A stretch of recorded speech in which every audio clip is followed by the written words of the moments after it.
Ladies and gentlemen, welcome. It is April the 10th, 2022, and we're about to begin world discussion with Agent Smith, where we will discuss things such as economies, countries, history, and stuff.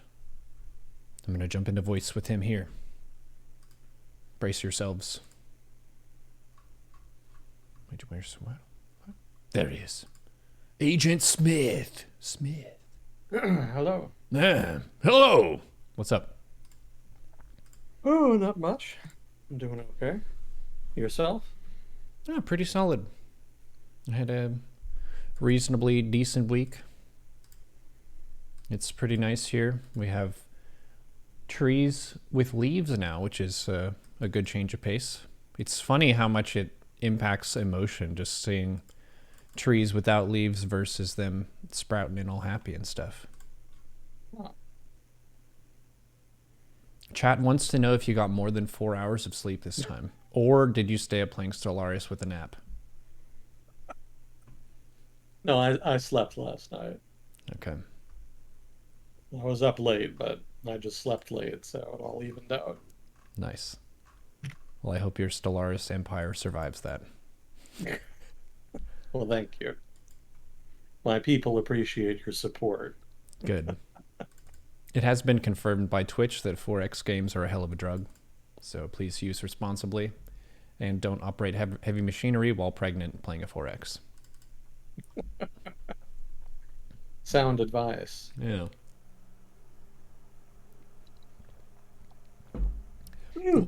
Well, I don't know when you started listening in, but I just polled chat for some different topics that they might want to hear about before we got started. One of them was China. There's some lockdown in Shanghai with a new COVID strain, and people were saying that they're getting 5 muffins per week, and people are rioting and they're pretty upset because that's less than 1 muffin per day, which is not very much food. Yeah, the situation in China is getting pretty dire. I was talking to a friend from China the other day about that, and they were telling me that the COVID lockdowns that the government is implementing right now are actually even more strict than the ones that were implemented at the beginning of 2020 when the pandemic first began in China. Hmm. So the government is really cracking down this time. And it's not entirely clear why. I mean, they have this commitment to zero COVID. So it seems that the government is trying to do that, even though COVID is now much more contagious, given Mm-hmm. that it's, evolved successively to become less lethal but more transmissible. Mm-hmm. So zero COVID is not particularly realistic, but the government doesn't seem to want to climb down on that. Um, my pet theory is that the government wants to avoid being embarrassed. It tied its legitimacy in 2020 and 2021 to its ability to prevent COVID from spreading. And so now they've kind of backed themselves into a corner. They really kind of can't stop it from spreading, Mm-hmm. given how it is now, but they don't want to say that they were wrong or to change course. This is kind of a problem when you have a centralized hierarchical governance. It can be hard for the government to change. It's just not terribly dynamic when you just have a authoritarian one-party political system. Mm-hmm. So it could just be that they're stuck. Um, Another theory that I've heard is that the government is afraid that if they don't crack down hard, then the health system in China will just be overwhelmed. Because the government has been investing in, public health institutions in China over time, but they're still lacking. It's kind of still a developing country in that regard in a lot of ways. There's definitely parts of China where it's pretty good, but it's not even. Mm-hmm.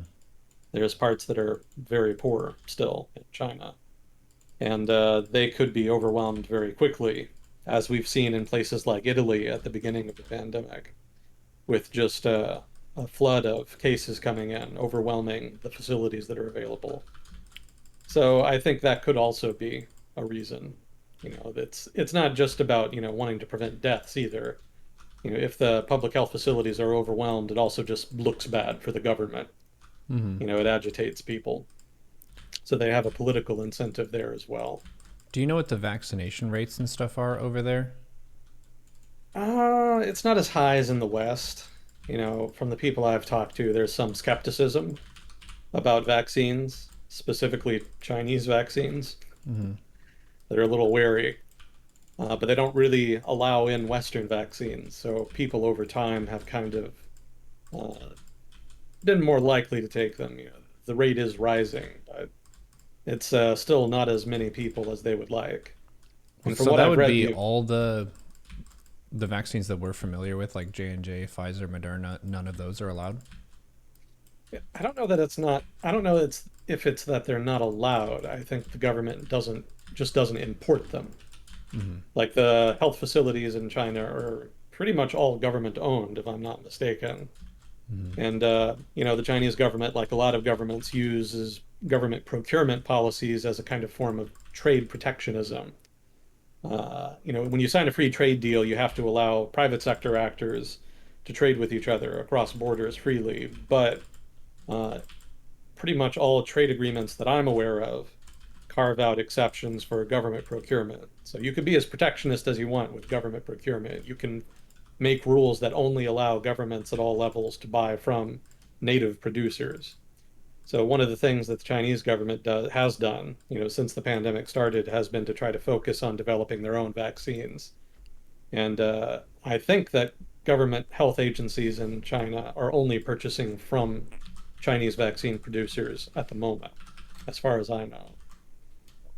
So it's not that foreign vaccines are banned, it's just that they're not really available.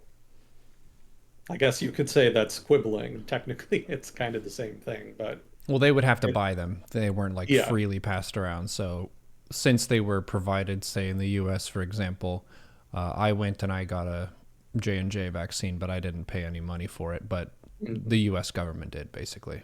Yeah, So the Chinese government didn't purchase all of those. They just helped distribute their own. exactly. Hmm. Yeah, Sinovac was one. I think Sinopharm was another one, and I think they have a third vaccine as well, but I don't remember what it was called. But from what I was reading, the effectiveness of those is much lower than other equivalents. I think it's around like 50%. Hmm. And even J&J's vaccine was at least 60%. Hmm.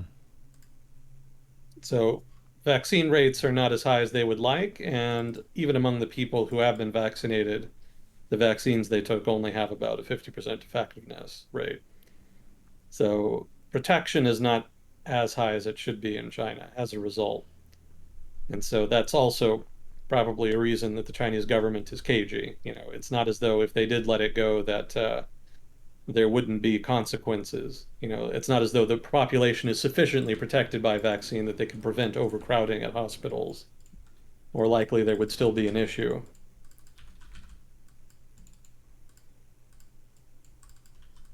But yeah, the restrictions are sufficiently strong that it's very difficult for people to basically just get fed. Hmm. They want to go out and eat and whatnot, or at least, go to the grocery store and stock up, but the rules don't really allow them to. The government technically does provide them some food, but it's been very inconsistent. And it's kind of hit or miss. And part of the problem is that the government says that they don't really know how COVID is transmitted. And so as a result, sometimes localities will basically stop shipping things like meat or other foods like that because they're not sure that they're vectors of transmission. And so as a result, they end up moving more towards a model of sort of rationing basics. They'll give like vegetables or, like you were saying, the biscuits or whatever it was, 5 muffins a week. 5 muffins a week. And I don't think I think it's been disproven that it's transmitted by, food or touch or something like that. That's not really the main vector, but the Chinese government and especially localities are kind of loath to admit that, given that they already kind of made a big deal about it back in 2020. So, either they're trying to save face here. Uh, well, I guess that's the only real explanation. Given that the science has moved on, I think it is just Mianzi. I think it is just them trying to save face. And I guess another point here that's relevant is that in China, the governance being so hierarchical, one of the manifestations of that is that when the central authority gives a direction, localities, that is to say, lower levels of government authority in China, will slavishly follow that direction even when it doesn't make any sense. Mm-hmm. You kind of saw that with the Great Leap Forward, where the central government was trying to get localities to produce steel, and other stuff like that. But it just wasn't doable. You kind of can't just make quality steel, in a sort of rural or even a small urban setting. It's not realistic, but they couldn't really say no. And so the result is that a lot of localities would do the best they could and then basically lie about the result so that they could pretend to be meeting quota. And the result of that, of course, was a mass famine in which millions of people starved to death. So an example of the kind of problem that inflexible regimes like China's have, and it could be that the government gave a directive about COVID and about having very restrictive rules, and that localities are just implementing it without really thinking about it. Mm-hmm. They don't want to be seen or to create any possible doubt that they're adhering to the government's official line, and as a result, they're paying more attention to how they look than to the well-being of their population, with results that we can now see. Mm-hmm. So yeah, a lot of drama in China as a result. Shanghai has been shut down via lockdown, and they were supposed to do this weird one-on, one-off thing. They were going to shut down. They were going to lock down one half of the city, but then let the other half continue to operate so people could go out and work and whatnot. And then they were going to, after I think 2 weeks or so, they were going to switch it so that the other half was locked down and then the first half was open. But from what I heard the other day from my friend, they initially locked down one half, but then when it was time to switch over, they didn't they didn't end the lockdown in the first half. So now the whole city is locked down, basically. So the government doesn't seem to be following through on its own policy there. Hmm. But yeah, the whole city has been locked down. It's very inconvenient for everybody, to put it mildly, especially for the people who don't have enough food. And that's just one place. I mean, they've also shut down the entire province of Jinan up in northeastern China. Well, actually, that's a city, isn't it? I think it's called Jinan. It's the one up in the northeast. And I think there's also been other areas in China that have also been locked down. So what I was told is that people in Beijing are sort of scared right now because they don't know if they're going to be next. It's going to be a problem if they are, given how big Beijing is. Yeah, saying you have a no COVID policy seems untenable when you have a super high population density, Yeah, which they do in a lot of the urban areas. yeah. Yeah, it's hard when the population is that dense. It's a little easier when people are more spread out, because then there's not as much, what would you say, opportunities for contagion. Not as Mm-hmm. opportunities for transmission, rather. But in a big city, everybody's jammed in together, so quarantine becomes very difficult. And that's why they've been, locking people in their buildings or creating the temporary quarantine facilities, things like that. If you're going to do an extreme lockdown, that's about the only way you can do it in a large urban setting. But if you're going to do that, you have to supply people, and that seems to be where the problem is. Yeah, the general trend around the world has been more kind of towards opening up and either ending lockdowns or watering them down.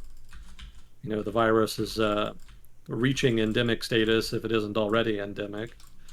So living with the virus seems to be the objective now as far as public policy goes. Mm-hmm. And, some countries are kind of more advanced with that than others, but everybody's moving that direction. But China's the exception. They really haven't done that. The government has actually said itself that it wants to do that, that is sort of the ultimate objective, but I don't really get the impression they're following through on that, given how they've been dealing with the current outbreak.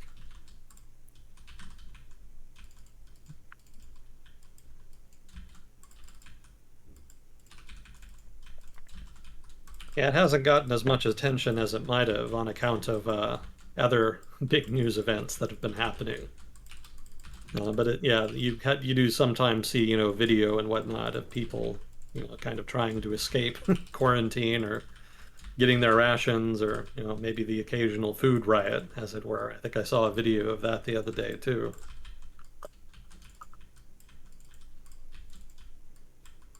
People are pretty upset. Yep. Here in the Seattle area, it's been masks off everywhere for a couple weeks now. I was kind of weirded out when it first happened. I know there are some states that went no mask a lot sooner, but uh, it's more COVID cautious up here. And just walking into a store and no one has a mask on, and I'm like, wait, do I not need this anymore? Like, nope, you don't. Wow. Yeah, it's kind of a. Ooh, excuse me. Yeah, the pandemic is drawing to something resembling either a conclusion or a kind of steady state equilibrium, however you want to frame it. Mm-hmm. So that's good news, at least, Mm-hmm. for most people anyway. Obviously, some people are still vulnerable, but there's only so much you can do about it.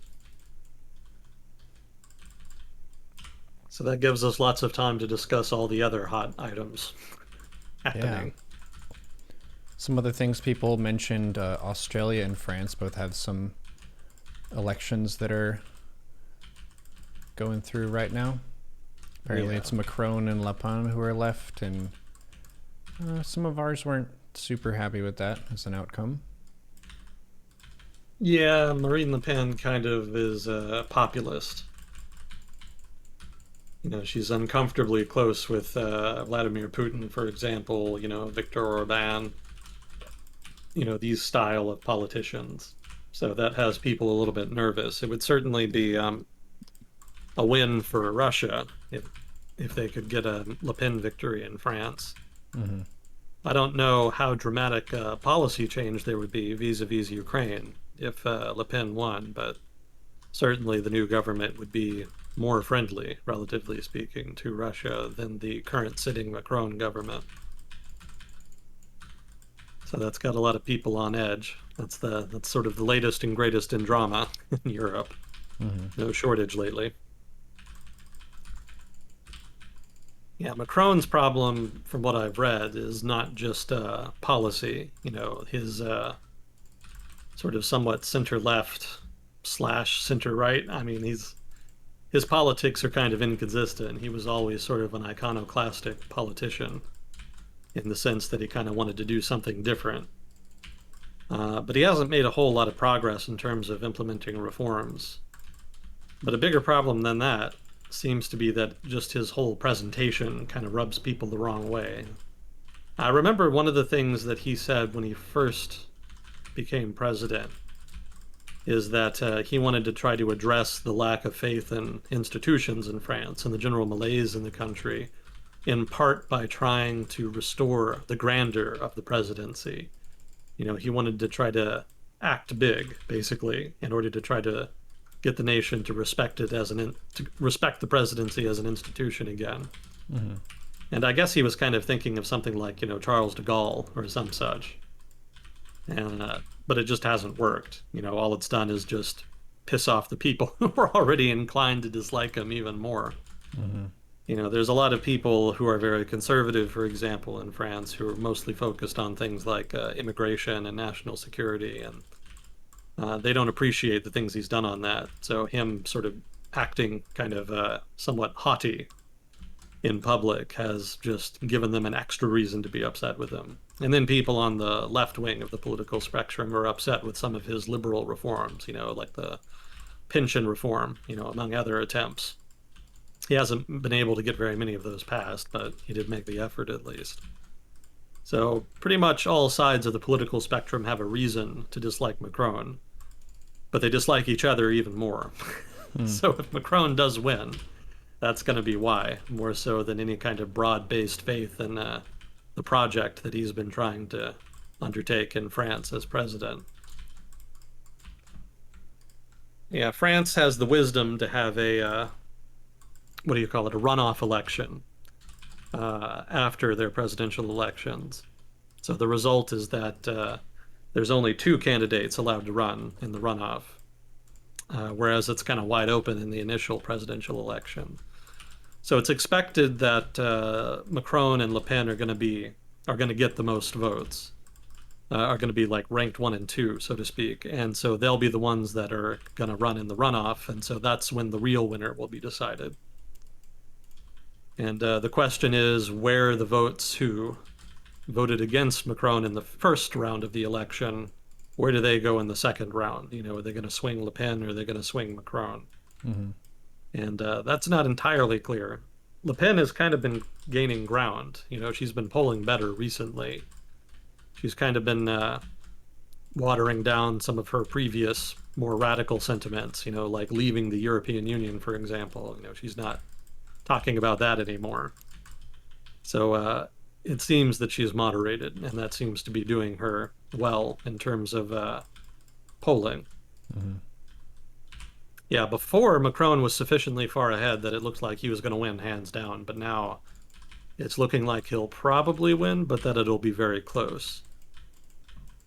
So Le So based Pen, on all of that description, he seems like sort of the Joe Biden of the U.S., where he's kind of a compromise candidate, where people don't love him, but next to the populist, he seems like the better choice. yeah, he's kind of a Joe Biden type figure in that sense. You know, people vote for him not because they love him or, you know, the things he stands for, but just because he's better than the alternative. Mm-hmm. So that kind of is how he wins, pretty much. But we'll see. You know, given how close the polling is, Le Pen could hypothetically pull it out. It would be quite shocking, but you know, again, we live in the era for shocks, so you can't rule it out. So let's see. That's France, and then I think you mentioned Australia as well. Yeah, they also have an election that's going. Yeah. Yeah, I haven't heard as much about that. I know that Morrison is relatively unpopular. He's the sitting prime minister. He's conservative. I did read an article today about the election, and they were saying that it looks like that Labour is probably going to win. Mm-hmm. Yeah, apparently the majority in Parliament is like razor thin. You know, the Conservatives don't have like a big majority, so it won't take much to swing things the other way. And given how controversial Morrison has been, is that seems probable. Maybe I shouldn't say controversial, but there have been allegations that he's kind of bullied people within his administration, and people are unhappy with inflation. You know, I don't know how much of that is really his fault per se, but it's upsetting. And of course, housing is an issue in Australia, like it is in a lot of developed countries. You know, he does have some things in his favor. I think in general, people graded him pretty well as far as his response to the pandemic, for example, and as far as helping out Ukraine. You know, I think the other day I was reading that the Australian government was sending some what were they called Bushmaster vehicles over to Ukraine, which are basically just armored cars, you know, of a kind. So we'll see. Probably there will be a Labour government, but given how fractious and unstable Australian politics has been over the 20 years, it may not last long. And I don't know that how much would really change either. You know, I don't know. I mean, other than economic issues, for example, and you know, some the drama in Ukraine, I don't know what other pressing public policy issues are in Australian politics right now that a hypothetical new Labour government would take action on, at least in the short term. You know, I'm sure we've got some Australians in chat who can maybe elaborate on that. They would know better than I would. Now would probably be a good time for the usual disclaimer. I don't know, I'm not an expert in everything I talk about on here, so if I ever say anything wrong, stupid, or biased, please do correct me. You know, if I'm wrong, I want to know more than anybody. I don't read chat while we do this, so I won't see it right away, but I will see comments later on when I go back and review it. So participation is encouraged.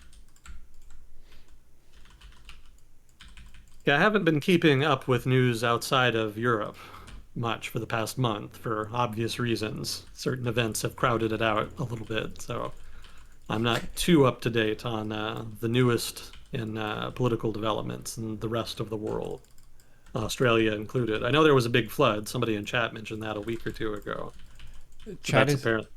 Chad is saying here that he has a bad response to local emergencies. So apparently there were some fires, and he took a trip to Hawaii.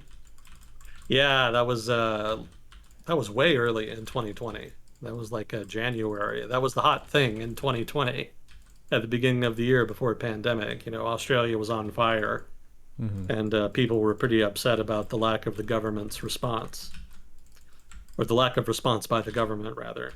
And yeah, he went to Hawaii at one point, so people were even more upset about that. So he's the Ted Cruz of Australia. Yeah. Yeah, people, there was video of people just screaming at him when he went out to try to, meet people, just trying to kind of see what was going on at a ground level and connect with people. And there were more than a few unkind words, Mm-hmm. as I recall. So yeah, he was pretty unpopular at the time for that. I remember reading that his reputation recovered pretty significantly during the pandemic, but apparently that didn't last because when I talked about it, a couple months ago, people said that they still hated him. So I guess it didn't change anything for the long term. So yeah, I guess people are kind of back to being upset with him. Mm-hmm.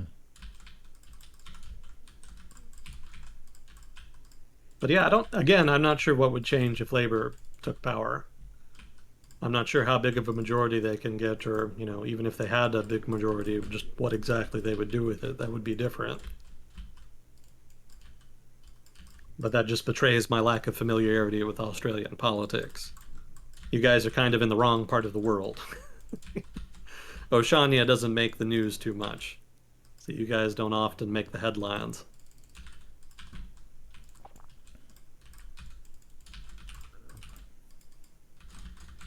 So there was that. There was someone who was asking about the work from home versus come back into the office. There's a bit of a tug of war there, where a bunch of people who previously did not work from home were forced to by the quarantine and pandemic and such. And now there's been a call to come back in the office, and then there's resistance for that. Basically, we touched on this in the past about reevaluating what jobs actually need the workforce to be physically present, and how that's something that may be a consequence of COVID, which is a win for workers' freedom to choose if they want to work from home or not. Well, it kind of comes down to management. It just depends on what they want to do. Mm-hmm. I mean, really, it makes sense in a lot of cases to just do remote work. You know, if you can do everything online, then why not? It just saves you money. It saves everybody time.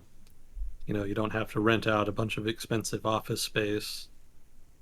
Yeah, there's definitely good arguments to be made, but some management teams prefer to have people in the office either because they prefer face-to-face interaction or, well, how do I describe this? If you're going to do something shady, it's not a good idea to have a lot of electronic communications that can be easily recorded and used as evidence against you. So sometimes if you're sort of in the gray market as far as business goes, having people in the office makes a lot more sense, legally speaking. Mm-hmm. Yeah, I imagine that's part of the reason that a lot of the finance industry wants to get back in the office. You would think that finance, among all industries, would have a lot of work from home opportunities, but from what I was reading, a lot of the companies in the industry really want people in the office. So maybe they have perfectly legitimate reasons for doing that. I don't know, but given some of the shenanigans the financial sector gets up to, it wouldn't surprise me if they preferred to plan in person rather than have plans be written down anywhere or on emails that are easily, easily. There we go. I've gotten sleep, but that doesn't mean I can talk well. Speaking isn't quite so simple as we might prefer. Yeah. but emails are easily submitted to the FTC. So that's a problem if you're trying to get up to something. But in some cases, some management teams probably just prefer it in general. You know, some guys just have that personality. They want to look somebody in the eye when they talk to them and interact with them. So in that case, they may prefer in-person and in-office work, even if everything could hypothetically be done online, from home. Yeah, I wouldn't expect there to be too much consistency, such that I could say this, that, or the other industry as a whole is going to switch to work from home. Mm. So I couldn't tell you just what exactly is going to happen in the future as far as just how much of the temporary work from home arrangements that were engineered during the pandemic are going to be made permanent. I don't know. Mm.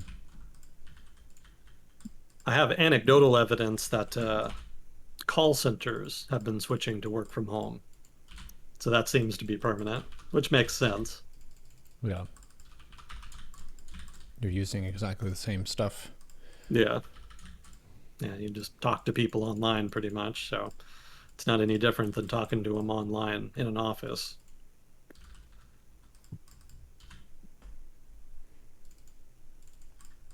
Someone mentioned another populist candidate in chat, Boris Johnson. Apparently, he was despised greatly for Brexit and a bunch of other stuff, but then with his response to Ukraine, people have done a 180 and they like him more now.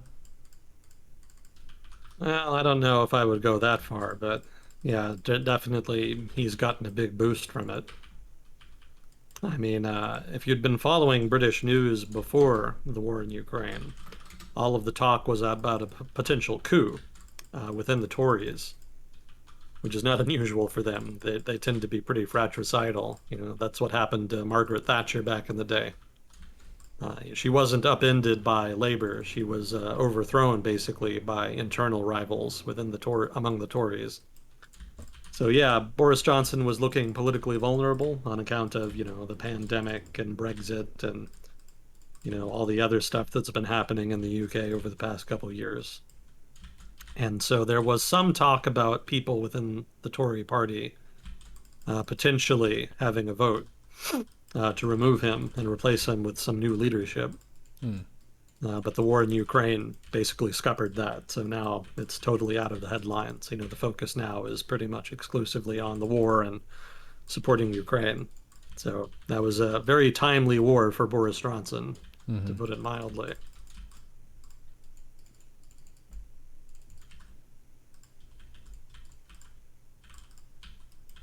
We'll see what happens with him. Yep. I think he won an election not too long ago, so he'll probably, I would assume, stay in office for the foreseeable future. But, if the Ukraine drama dies down or if some other scandal happens in the UK, like with the COVID party scandal a couple months ago, maybe then there could be enough momentum to get him out. But I think for now, he's probably pretty safe.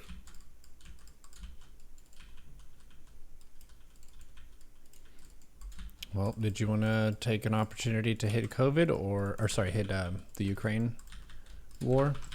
Or were there any other Sure. big news items? Because that'll Well, there probably was a take the couple of greatest amount of things that time. we could do because we've been hitting Ukraine pretty hard lately. Mm-hmm. Have you heard about Sri Lanka at all? No, what happened there?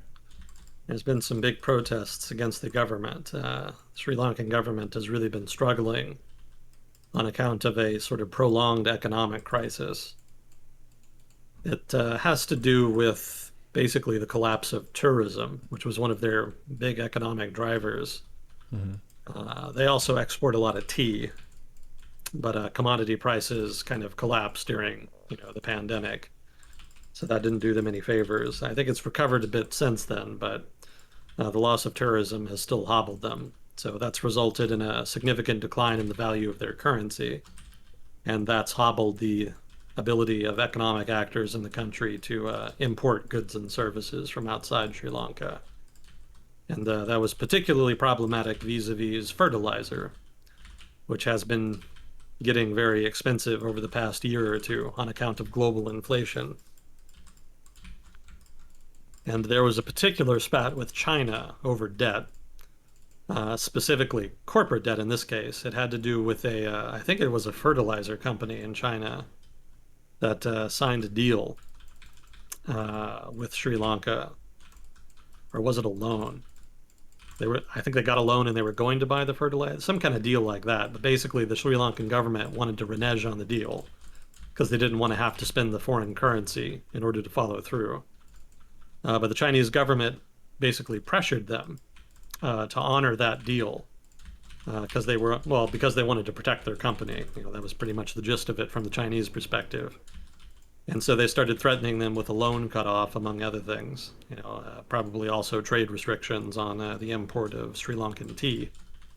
And so the Sri Lankan government ended up having to pay out basically, and try to import that fertilizer. But it still wasn't enough. They need more. And so the agricultural sector in the country has been struggling as a result. They actually tried to do some weird, bizarre policy shit to try to get around the problem. They didn't want to have to lose all of the foreign currency they would have to lose in order to import all the fertilizer they need. So the government announced that the country as a whole would switch to a green organic model of farming that involved using just purely natural fertilizers and pesticides. Hmm. And it was a pretty bold move, and it made some headlines at the time, but it was never going to work. That's the kind of major change that takes a lot of time to plan out and prepare for. And it was pretty clear they hadn't done that. It was pretty obvious that they were just trying to use this as a kind of band-aid to prevent the further loss of foreign currency, from the country's foreign currency reserves. So, unsurprisingly, the effort failed, and they ended up having to, open up, so to speak. They had to allow some imports again in order to try to, in order to try to ensure that their agricultural sector didn't just implode, for lack of fertilizer. So for a while, people kind of gave the government the benefit of the doubt, but at this point, it's pretty obvious that they don't really know what they're doing. Hmm. They're kind of floundering at this point. So that's got people pretty upset. And there was already people that didn't like the government. The current president is a guy named Rajapaksa, and I don't expect people to be super familiar with Sri Lankan history, but the Sri Lankan Civil War lasted for 30 years, starting in the 70s, and it didn't end until relatively recently, I think like around 2010. And that involved the north of the country trying to break away and form a kind of Tamil ethno-state. The end of that war was pretty violent, and a lot of people in the north suffered, at the hands of the army. And so there's some residual bitterness as a result. Also, the I should point out the government that ended the war, or that oversaw the end of the war, was led by Rajapaksa, the current president. And so a lot of people liked him because they saw him as sort of the guy who finally ended the Civil War, which, obviously was a big deal. But among the ways that he ended the Civil War was, excessive violence, one might say, to the point of including a lot of collateral damage against civilians, if not the outright targeting of civilians. And lots of human rights abuses, basically, especially at the very tail end of the war. Hmm. And a lot of people were also pretty upset by human rights abuses targeting dissidents. A lot of people were kind of skeptical about some of the lengths that the government was going to end the war, and those people tended to disappear, up to and including a lot of prominent journalists.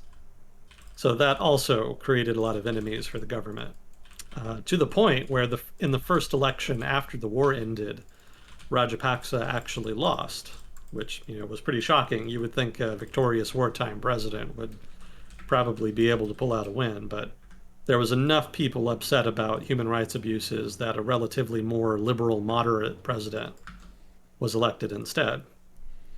And that worked for a while, but eventually the public turned on the reformer president because of ongoing economic issues, corruption, and Also, that big terrorist attack in Sri Lanka. I don't remember what city it was in. I want to say it was in the capital, Colombo, but I'm not sure. But basically, it involved an Islamist terrorist.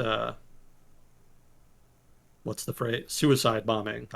That's not really a verb, but there was a suicide bomb attack by Islamists targeting a Christian church. And I think the death toll was very high. I think they attacked during like a Easter mass or something like that. Whoa, that's not nice.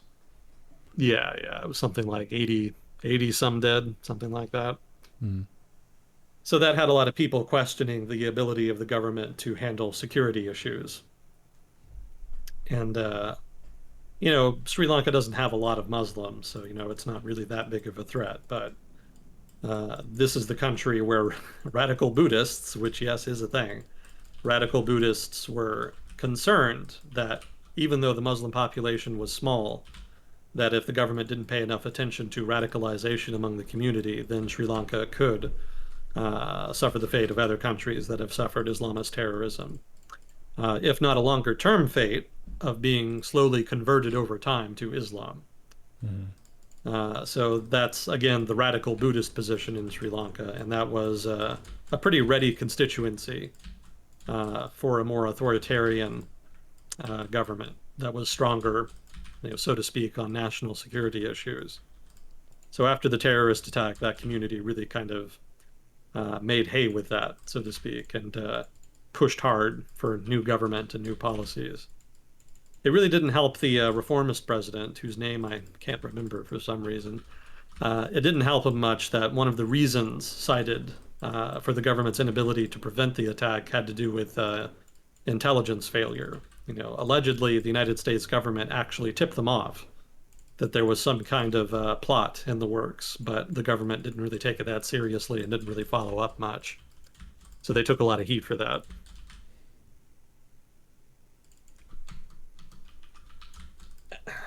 So that's why the reformist president ended up losing the most recent election in Sri Lanka a couple years ago. And Rajapaksa was able to return to power. And there was a lot of predictions that the new government would return basically to its previous status as a sort of habitual human rights abuser. I haven't heard too much of that to suggest that they have been doing a lot of that, but it could be that there's also just a lot of self-censorship. The expectation that there would be abuses may have led a lot of journalists and whatnot to just avoid criticizing the government. So that's also quite possible. But even in spite of the human rights abuses and concern over possible human rights abuses, the country was pretty happy to have him back. Again, the national security issue regarding terrorism and whatnot. That gave Rajapaksa sort of a big tailwind as far as public support. So he'd been doing relatively well for the past couple of years, but then the pandemic hit, and that had pretty dire economic consequences. And since then, the government just hasn't really handled the fallout very well. So now it looks like they don't have snap elections in Sri Lanka, I don't believe. So he's not going to lose power immediately, but it seems like public sentiment has decisively turned against him. So it doesn't look like he's going to be able to stay in power in the next election, assuming there's not assuming that there's not another shift in public opinion.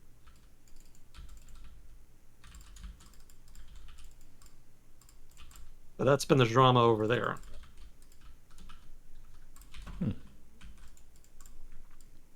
It reminds me of a documentary I watched a while back, which was a guy whose job it was to de-radicalize Islamists, people who were the Muslim faith, who were contacted by groups that are like participating in active conflicts and stuff like that. I think it was about a Canadian kid who was like young adult, kind of lonely, not really engaged too well socially with his friends and stuff, and there were people who were like messaging him about opportunities for glory and this or that, and he ended up going out into some active conflict area or whatever, and how a big part of effective de-radicalization is kind of meeting them where they currently are in their beliefs. So Usually having someone who is Muslim talk to them and help them to moderate their views rather than just like try to go straight for the deconvert. That's a much bigger ask than trying to Hmm. find someone who's a little bit more open to finding avenues of peace. Yeah, radicalization is a big problem. It's pretty easy to predate on people. Mm-hmm. Well, prey on people rather, when they have sort of dire personal circumstances that lead them to have to lack a sense of community and a sense of purpose or even a future Mm-hmm. in a lot of cases. But it's also important to point out that even though a lot of people exploit people like that and radicalize them and get them involved in, this, that, or the other extremist movement, a lot of terrorists, that is to say, a lot of jihadis, to be specific in this case, a lot of jihadi terrorists are actually relatively well off. They don't really fit the profile of people who are sort of hard scrabble strugglers who are kind of struggling to get by and don't have enough money and had a impoverished background. Mm-hmm. Most of the 9/11 hijackers, for example, were guys with degrees who lived who lived middle class lives. They weren't impoverished. Mm-hmm. So radicalization definitely can be used to exploit people who are poorer, but we shouldn't let extremists off the hook in terms of the people who just choose that, because Mm-hmm. there are people who are relatively educated and just fall into radicalization themselves. They kind of self-radicalize, Mm-hmm. so to speak.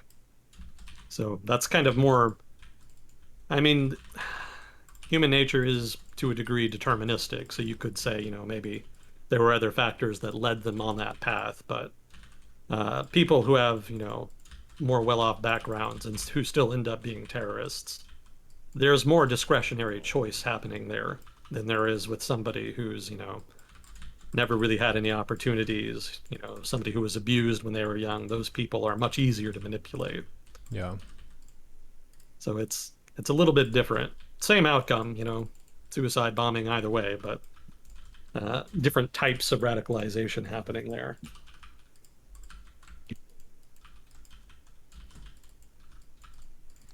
I think of it a little bit in terms of like a recipe where you have different ingredients, and the more ingredients you have in that recipe, the more likely that person is to fall into that category. Mhm. Risk, Yeah, highly risk tolerant, not usually not super engaged with their local community. Um, Trying to think of other ones. You need to have a certain appetite for violence, I think, to even consider a lifestyle like that.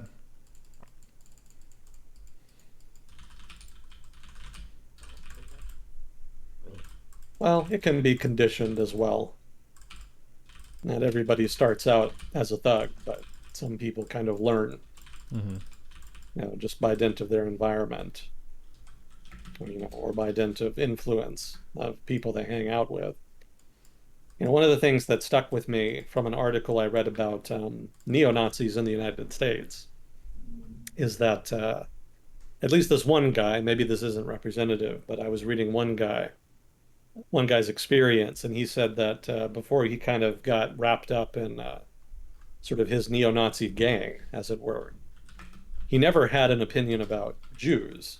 It just never really occurred to him. Mm-hmm. But after he fell in with the gang, they started teaching him, quote unquote, about anti-Semitic ideas. Mm-hmm. And he kind of learned it over time just from the gang, basically. And it wasn't really like a core component for him. He was more like a racist, I think, originally. That was more what attracted him to the group in the beginning. But then the anti-Semitism just kind of came with the package. Mm. And over time, he just became enculturated to it and internalized it as part of his group identity. He was racist against African Americans or something. Oh yeah, yeah, yeah. That's the Yeah. main, that's the big one in America. Yeah, a lot of times someone will start out with one particular type of prejudice, and then there's a group that shares that prejudice, but also some other ones, and they'll still join the group because they agree with one of the types of prejudice, and then they get roped into the other ones. In this example, it seems like, but the common ingredient there is you don't have the perspective that humans are, they should be treated the same, basically. Yeah. And I think for that one in particular, I guess it involves both the religious radicalization, and then you can have this like racist ideology. Is it tells the person in the group that they are superior, and a lot of people have the like social need to feel valued, and that's a way of telling the person that no, you're actually like super valued, of you're in a higher category than these other people, either in the case of choosing the true religion and other people have the false religion, or the false interpretation of the same religion, which some people would maybe argue results in heavy punishment or worse punishment than being of a different religion. And then you have the other kind, which is saying that your type of person is better than other types of people. So even if your life is riddled with failure and you haven't really done much to be proud of in your legacy, you can still feel superior to other people if you buy into that ideology. So in that sense, I think it should be consistently seductive to people.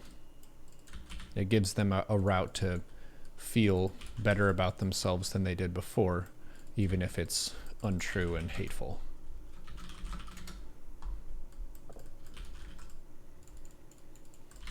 Yeah, it's a very seductive message when it's done right. That's one of the things that people have been mentioning with a lot of the fascism ideologies and so on that have been gaining traction over the past decade or so. It's hitting similar buttons, so if it worked in the past in the World War II era, it should technically work again, just based on how human psychology works. People like being told that they're better. It feels good when people say that. Yeah. You have to have you have to have skepticism, which requires training and effort, I think. When someone tells you this or that other thing, you have the human bias of credulity, which is to believe them. And sometimes, this is a different bias, we prefer a bad answer to no answer. So if there's some systemic problem that a country is facing, and the answer for what's causing the problem is either unclear or we just straight up don't know, and then a politician stands next to a microphone and they says, it was actually this group's fault, they caused it. And then people go, yeah, and now they have an explanation for what caused it, and they feel more, I think, mental security in that they know where it's coming from, rather than that it's just some general issue that hasn't been figured out yet.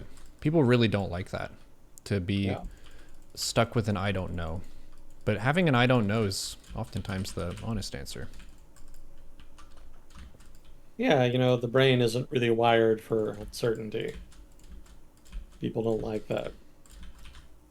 They'll seek out answers wherever they can, even if they have to engage in some Olympic level mental gymnastics to do so. Mm-hmm. So certainly, I would agree with you on that. There's not much you can do about it. It's just kind of an inherent bias that's ingrained in human behavior. You just kind of have to try to train people to be aware of it as best you can. We in the United States, for example, we try to teach people, kids specifically in school, about being a responsible citizen, being a responsible voter, and whatnot. But that can only take you so far. Mm-hmm. It doesn't help when the government kind of delegitimizes itself with incessant lying, if not outright incompetence, with regard to things that it does. So, there's a certain amount of give and take. You should definitely expect the citizenry to be responsible, but you also need the government and politicians to be responsible. Mm-hmm. You can have a well-meaning population, but if they suffer too many depredations of a badly run government, eventually they're going to radicalize, and at that point, it's anybody's guess what happens. Yeah, and trust is a lot harder to build than it is to lose trust. Yeah.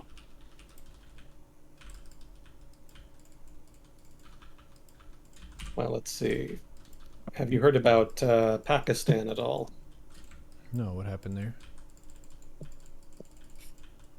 Gosh, where do we start? Basically, there's a constitutional crisis happening right now, which is always exciting when it happens in a country that has nuclear weapons. Hmm. So people are kind of keeping an eye on that. I don't think it's as serious as the news sometimes makes it out to be, because, the real power in Pakistan is the military. Hmm. They're the ones that really kind of run the country from behind the scenes. They have deep ties to the private sector. They control big swaths of the budget, and they pretty regularly and routinely bully the civilian government as they like. So that's not unusual for them. Uh, Even so, the most recent winner of the most recent election was a guy named Khan, which is a super common name, but this particular Khan used to be a, what do you call it? Oh hell, what was it?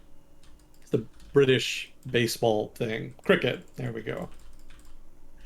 I don't follow it regularly, so the name doesn't really come easily. Uh, he was a famous cricket player in Pakistan, way back in like, I want to say the 80s or 90s. And he'd kind of run as an outsider candidate for much of the past, I want to say 20 years. His big thing was running against the establishment, running against corruption. He presented himself as an alternative to the established political parties in Pakistan. And for a long time, he made virtually no gains. He and his party were just marginal bit players. Every country kind of has people who are well-meaning but just can't really organize well and don't really have strong prospects for victory in political contests. So, you can kind of think of him as like a Ralph Nader type figure, to use a US example. Hmm. And what happened is that a couple years ago, there was a big falling out between the military and the established political parties. Um, that's kind of a longer story, but it had to do the two main political parties in Pakistan. There's actually a bunch, but the two biggest ones are PPP and the Muslim League Nawaz, I believe it's called. And I can't remember what the PPP stands for. It's like People's Power Party, something like that, or People's Pakistan Party. Again, I can't quite conjure it, but what happened with the PPP is that the leader of the party was assassinated. That was the famous assassination of what's her name? Quetta something. God, I can't even remember that. Uh, If you're old enough, you probably remember hearing about it in the news. She was prime minister at the time, and she was assassinated by a suicide bomber during Benazir a Bhutto. Benazir Bhutto. Thank you. Yeah, that was her name. Thank you, chat. Thank you, Chad. And that obviously damaged relations between the party and the military.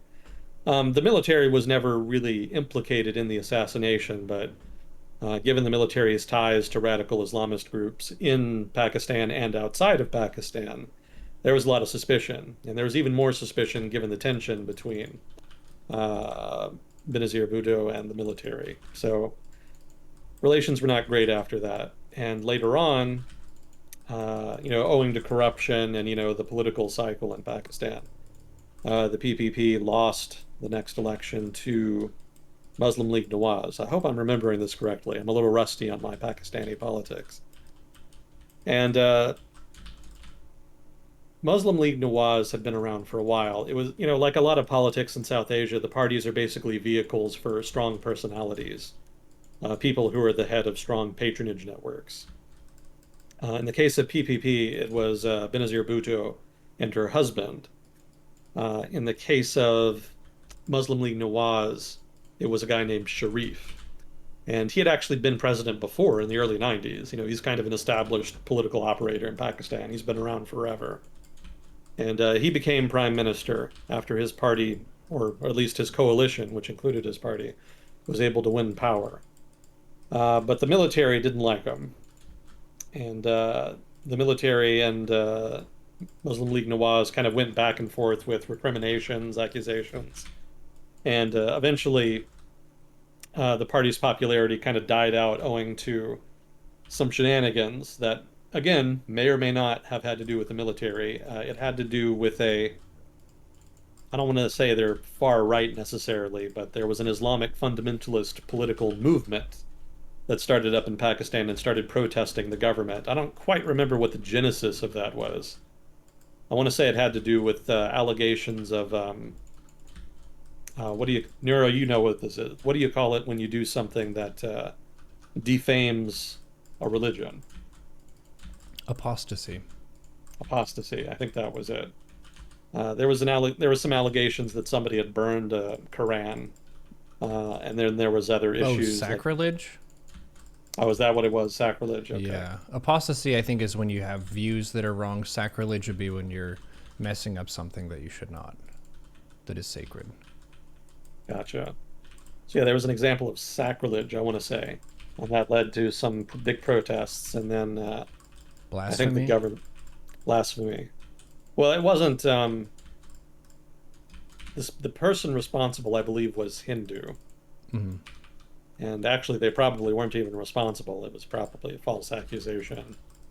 You know, in countries that have strong blasphemy laws, I guess it was.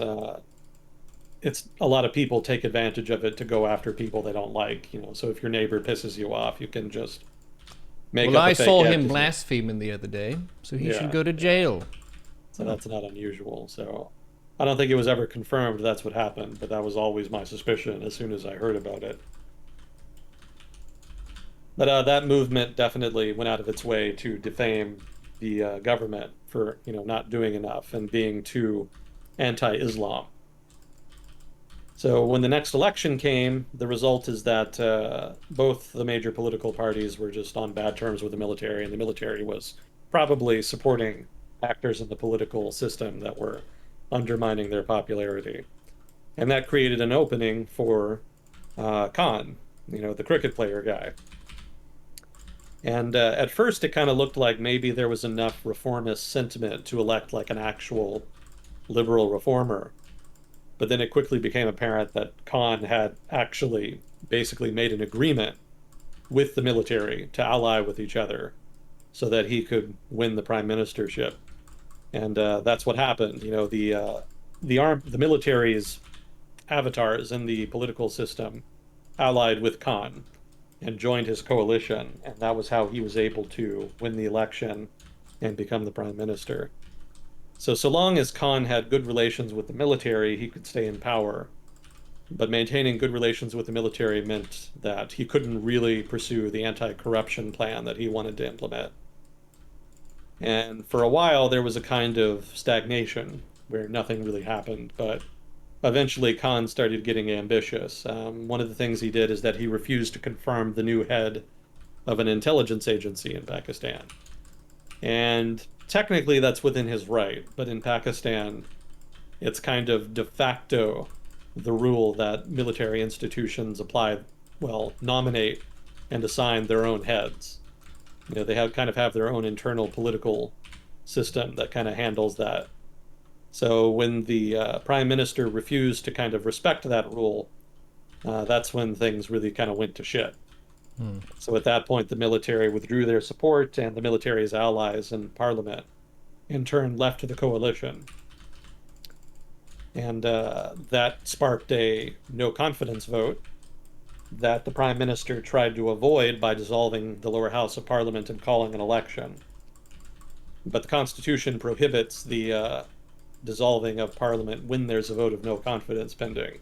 Mm. So that's where the constitutional crisis comes from.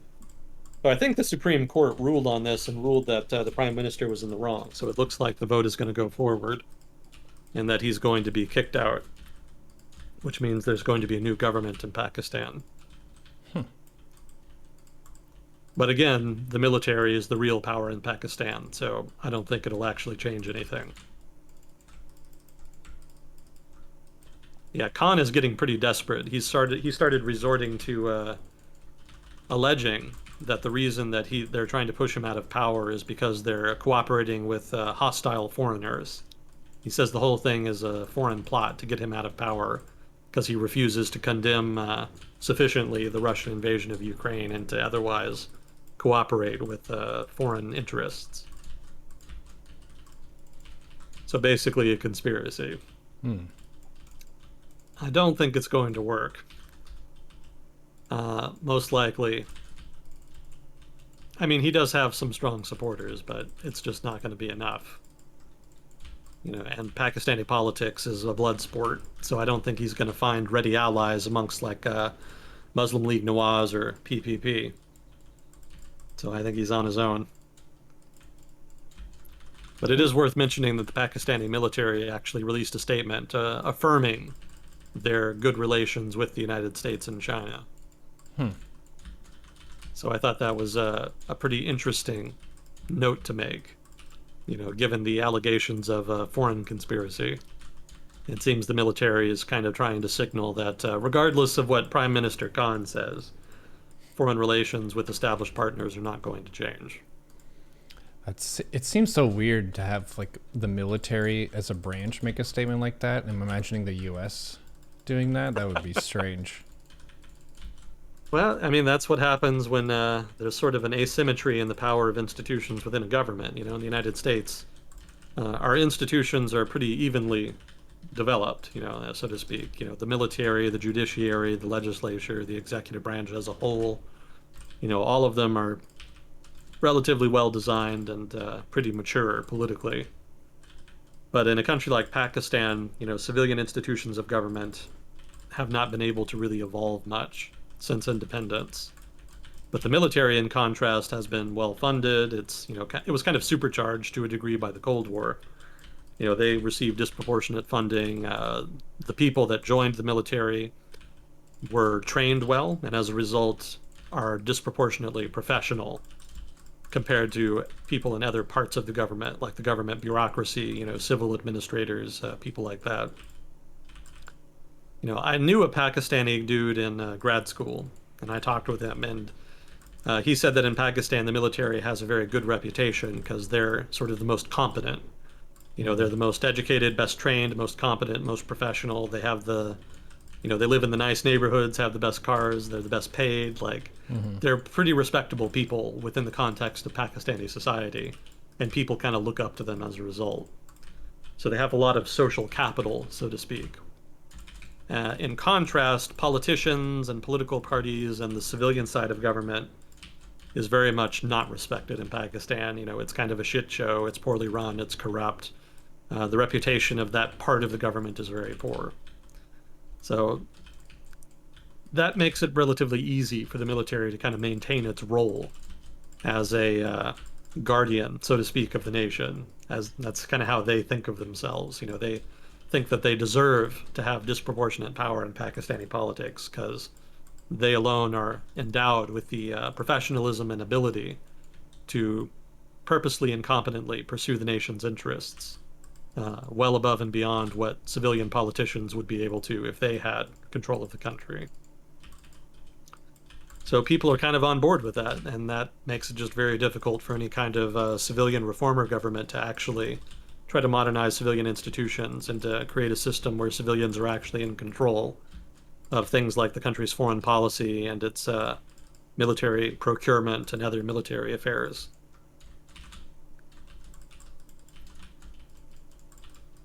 It's not as though the military hasn't screwed up before. They have made mistakes. There have been periods where they've lost popularity, and there's been a push to have more civilian government. That's pretty much how every era of military rule in Pakistan ended.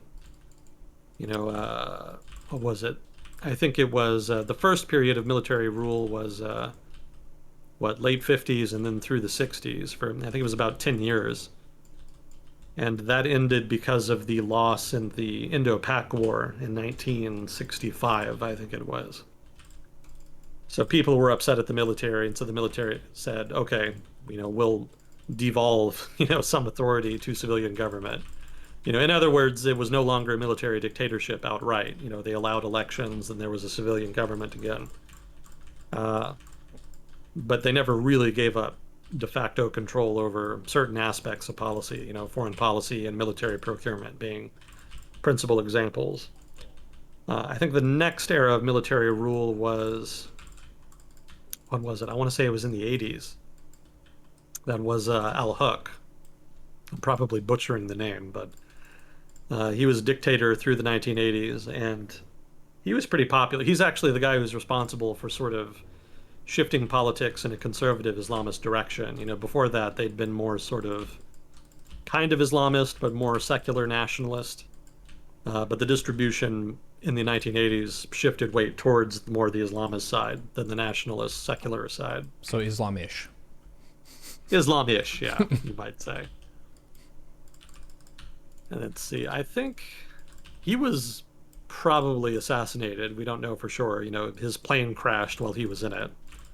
So that was a little suspicious, but I don't think anything was ever proved. But when he died, uh, the government kind of the military lost its, principal force, its principal face, and there was a big push to try to democratize, which they technically did. But that lasted only through the 90s, and eventually, I think it was the Kargil War that kind of delegitimized the civilian government again. And so then General Musharraf, seized power after that. And he held power through the early part of the War on Terror in the early aughts.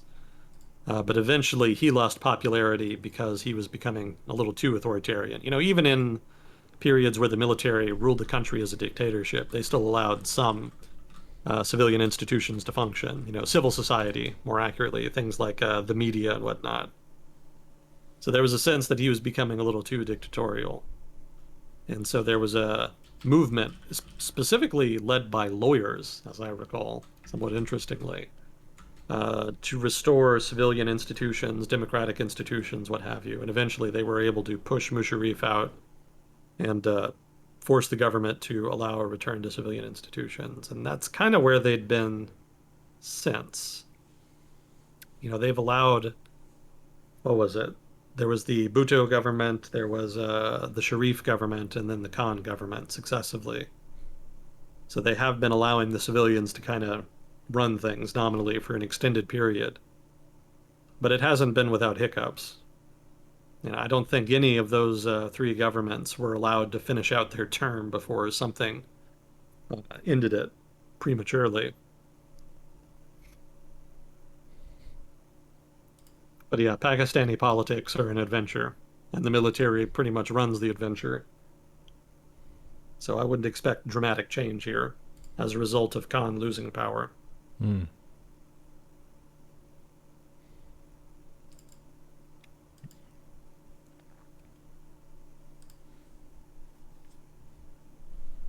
What else did we have here? There was some news out of China. Well, obviously, there's been all the COVID lockdown stuff. But another thing the Chinese government announced is that it was going to reverse course on foreign IPOs for Chinese companies.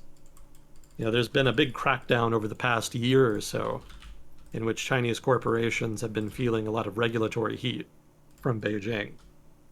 And a lot of that was probably the Chinese government trying to mitigate foreign influence, basically. If you want to do a foreign IPO, then you're subject to the rules and regulations of the foreign country in which you're having the IPO. And the Chinese government didn't like that because some of the rules overseas are somewhat at odds with rules in China. For example, disclosure rules, which require companies to be much more open in places like the United States or Europe than companies have to be in China. So the Chinese government didn't want to do that. They didn't want to have Chinese companies be subjected to those kinds of rules. And so they passed some new rules restricting audits of Chinese companies. I think specifically they said that if you wanted to audit a Chinese company, then it has to be done by a Chinese citizen or something weird like that. It was a de facto ban in practice. Mm-hmm. But they've shifted course on that. So it looks like Chinese companies are going to be able to actually raise money overseas again. So it's not entirely clear why they've done this. relations with the West haven't exactly improved all that much. So you would think that the more protectionist shift in Chinese public policy over the past couple of years would continue. But it could be that the economic dislocation caused by the recent lockdowns are leading them to try to find avenues to try to prop up the economy. Because they were already having trouble trying to make adjustments within the economy by modernizing the financial sector and moving away from shadow banking, which there's been a considerable amount of in China over the past couple decades. Shadow banks. Yeah, that's a big problem over there from a regulatory perspective. They don't really know entirely just where money is in the Chinese financial sector because so much of it is in the gray market, and that makes it difficult to regulate accordingly. So there's always the chance in those circumstances that regulators miss a major signal of impending catastrophe, and as a result, that catastrophe could end up being worse than it would have been otherwise. Or they could miss the opportunity to prevent it in the first place. Either way, when all your lending and investing is happening under your nose, it just becomes very difficult to measure it and keep track of it and keep tabs on it such that you can keep things within certain bounds. So that was already a problem. The lockdowns were already a problem, but especially in the past month or so. So the economy has kind of taken a hit as a result. They did pretty well in 2020 during the pandemic and in 2021, as I recall, but here in 2022, they're starting to choke a bit. And so it seems the Chinese government may want to try to ameliorate the negative effect here, the headwind economically, by loosening rules on Chinese corporations. But that's just speculation on my part. Who knows why exactly they do it. They're pretty opaque about these kinds of things. Are you tired about the government looking at your money and taking tax dollars away from you? Shadow banking might be for you. Have your money kept in a relatively unsecure location with shady characters, but no government oversight. Yeah, that's super common over there. I remember, I guess this was a couple years ago, but there was a new app that was released that allowed people to lend money. Mm-hmm. And, it was like a microloan type deal. But what people figured out is that you could pool money for, to make larger investments than you can make with just like a couple of people. Mm-hmm. And a lot of people found that very attractive to the point where some people were investing, thousands of dollars in these loans that you could make through the app. And people were pretty excited about it for a while until they realized just how many people were scamming them on there. There were no real protections. And a lot of the people responsible ended up just disappearing. There were just no consequences. So the lack of regulation in that space was made readily apparent there, and a lot of people lost a lot of money as a result. But the fact that people were willing to take the risk in the first place just shows just how few opportunities there are to invest in more legitimate spaces. Here in the United States, if you want to invest, you have a whole mature financial sector, which is among, if not the best in the world, that you can invest your money in. And they can invest it safely, and there's, rule of law, so if there's a problem, you can take people to court. Like the whole thing is designed to make it a relatively safe experience. So there's just lots of legal, safe avenues to invest your money. That's not true in China. Like in China, the only real safe investment you can make is one that involves somebody in power. Like if you know somebody in government who is in a position of authority and can protect your investment, that's about the only real safe investment you can make. Other than that, the only safe investments are investments that can be vouched for by people in your network, your own personal friends and family.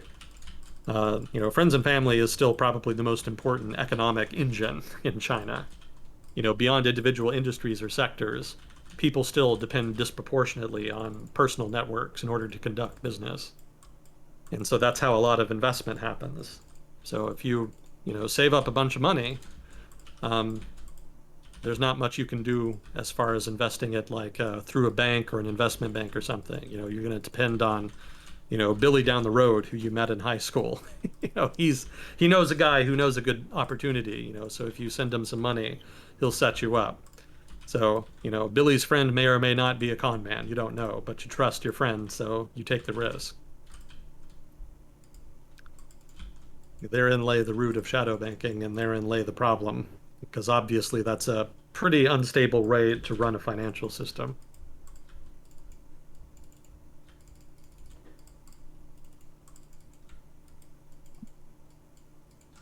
So yeah, that's potentially a signal then. That is to say, relaxing rules on corporations, that's potentially a signal that the Chinese government is sensing some risk here, Hmm. owing to the economic downturn.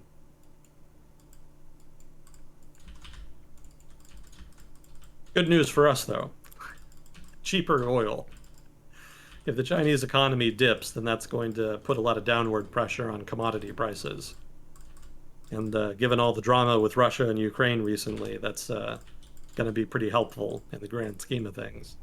Commodity prices are up as a result of that. Yeah, yeah.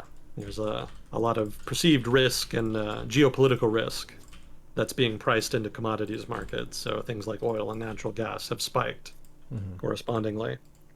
So if Chinese demand will fall, that'll create a nice countervailing force there that'll help mitigate the increase.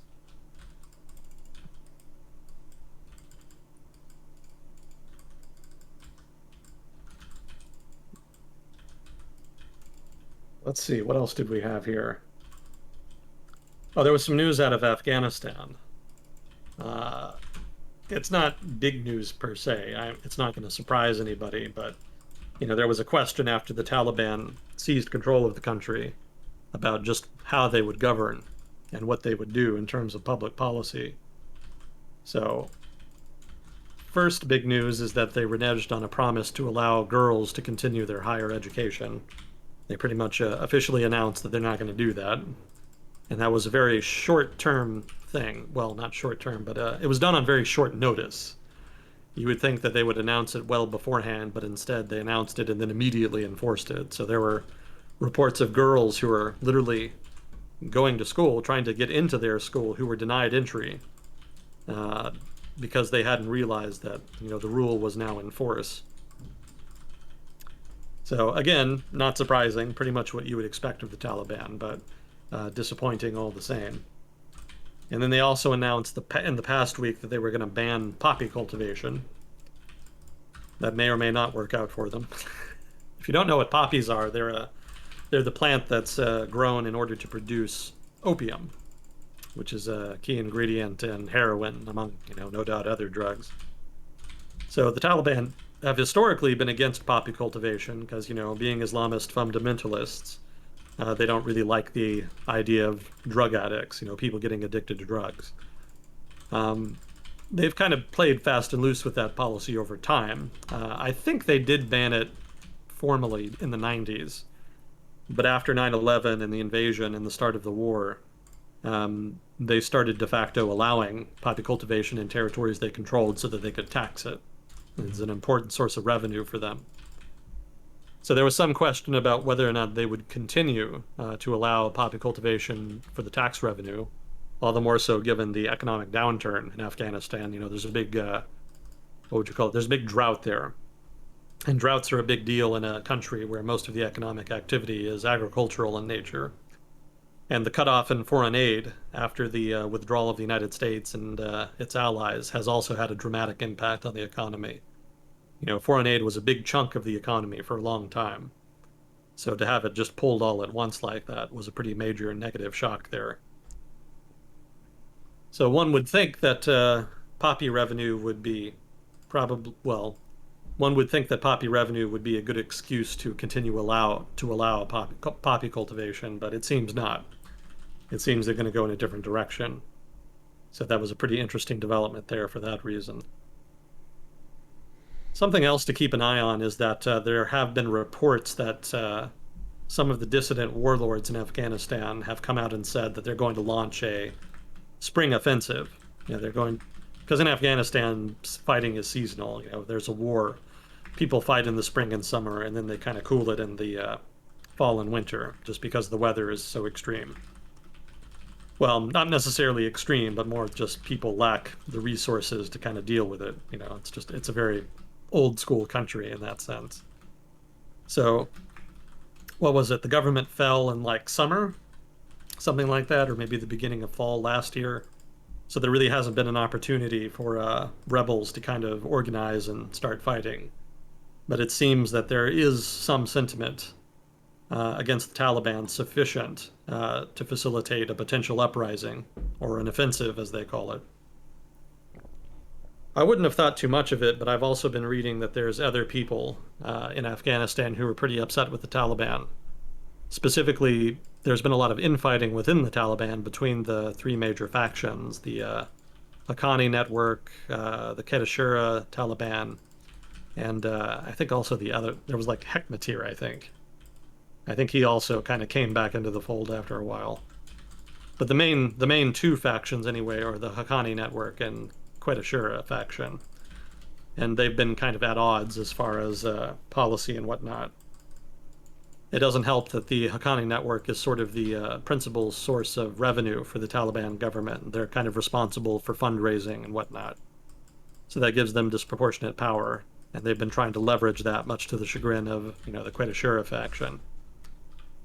So it seems that there's some sentiment within the government that maybe the government is going in directions that they don't like. So that could lead some factions to break off and possibly join a possible insurgency.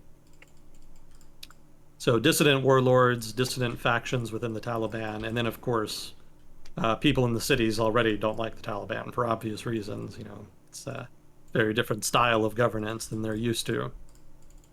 Yeah, and there's going to be pressure on the country in general because they're not getting as much aid as they would have in the past with the human rights violations that they are really excited about doing. Yeah. Yeah, that's probably going to continue. I don't think they're going to get any of that aid money back. But I bring up, the different factions against the Taliban and the potential for a new spring offensive against the Taliban because if the Taliban does ban opium production and poppy cultivation, that's going to be a big deal because a lot of warlords in Afghanistan are basically drug dealers. They oversee a lot of poppy cultivation. And one of the big ways that you get guys like that on your side is by implicitly legalizing and allowing them to continue growing and selling opium. So the Taliban probably are not unusual in that. They probably cut deals with warlords, allowing them to cultivate poppy in exchange for loyalty and tax revenue. So if they actually are ending that arrangement, that would suggest that any potential anti-Taliban coalition will have a strong new cohort of members, specifically the poppy cultivators. Well, the warlords that cultivate it anyway. Those people could break away from the Taliban and join the resistance, so to speak, and create even further problems for the Taliban than they were going to have already. I haven't heard anything about fighting in the past couple weeks, so maybe the talk about anti-Taliban offensive is overblown, but we'll see. It's still early in spring, so something to keep an eye on. It's unfortunate for the people of Afghanistan. Obviously, they've been fighting almost continuously for several decades now. And unfortunately, it doesn't look like the Taliban taking control is going to change that. If indeed the dissident warlords I've been reading about are being honest about their desire to actually do this stuff.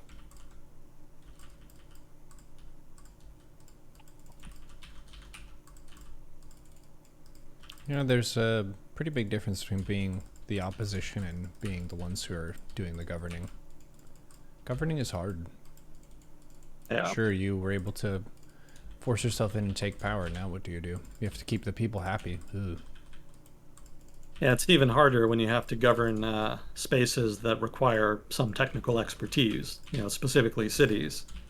Kabul has grown a lot over the past couple decades, and that presents a challenge for the Taliban because they're kind of short on guys who know how to govern a large city like that. So it's put them in an awkward position vis-a-vis governance. Let's see, what do we have? There was a ceasefire in Yemen. That was pretty nice.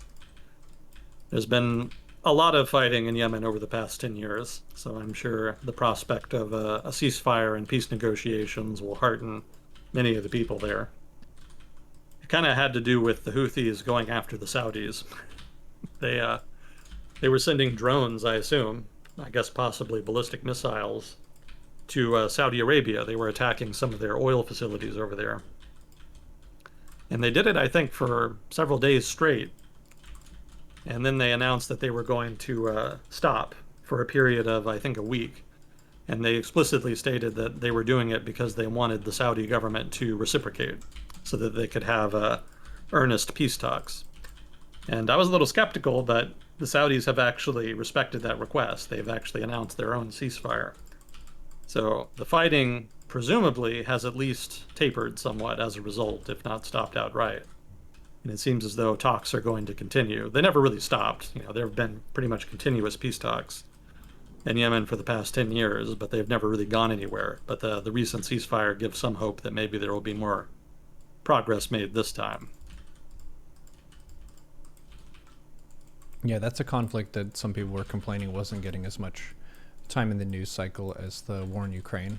I think a big part of that is just the integration, proximity, and such with the rest of mainland Europe to Ukraine. But yeah, there has been war in Yemen, quite a bit of fighting. I think Angelina Jolie has been really focused on trying to provide aid in that conflict. Don't know details about it though. Yeah, she's been active. It's been the subject of some attention. Well, it's been the object of some attention by activists, in particular and online. But yeah, it hasn't gotten much attention among the wider public. It's kind of a peripheral conflict. It doesn't really involve anybody outside of the Middle East. One of the reasons the Saudis are so mad at the United States right now, and have been for a while, is because they don't think the United States has done enough to support them in Yemen. Mm-hmm. But the U.S. kind of sees it as a sort of forever war. They don't really see the Saudis as having clear-cut objectives. And they think it would be better if the Saudis negotiated a settlement there rather than trying to drag the United States into it. Mm-hmm. Yeah, it's kind of a mess. I don't think the war is going to end anytime soon, realistically. But the Saudis didn't do themselves any favors by jumping in. The sentiment in the United States, at least in the intelligence community, was that the Saudis were just wasting their time. They didn't think their intervention would really substantively influence the outcome of the conflict. So they think it would have been better rather, to just try to make a deal with the Houthi rebels, or at least to pressure their proxies in Yemen to do so. But they didn't want to do that. They insisted that the Houthis were Iranian proxies, and that they had to ensure that an Iranian proxy did not take control of a country on their southern border. But the evidence of that in the first few years was pretty scant. It was probably just in their imagination mostly. But since then, it came true. The Iranians have been arming them. They started doing that a couple years into the conflict. So the Saudis ended up in the proxy war that they were trying to prevent. Go figure.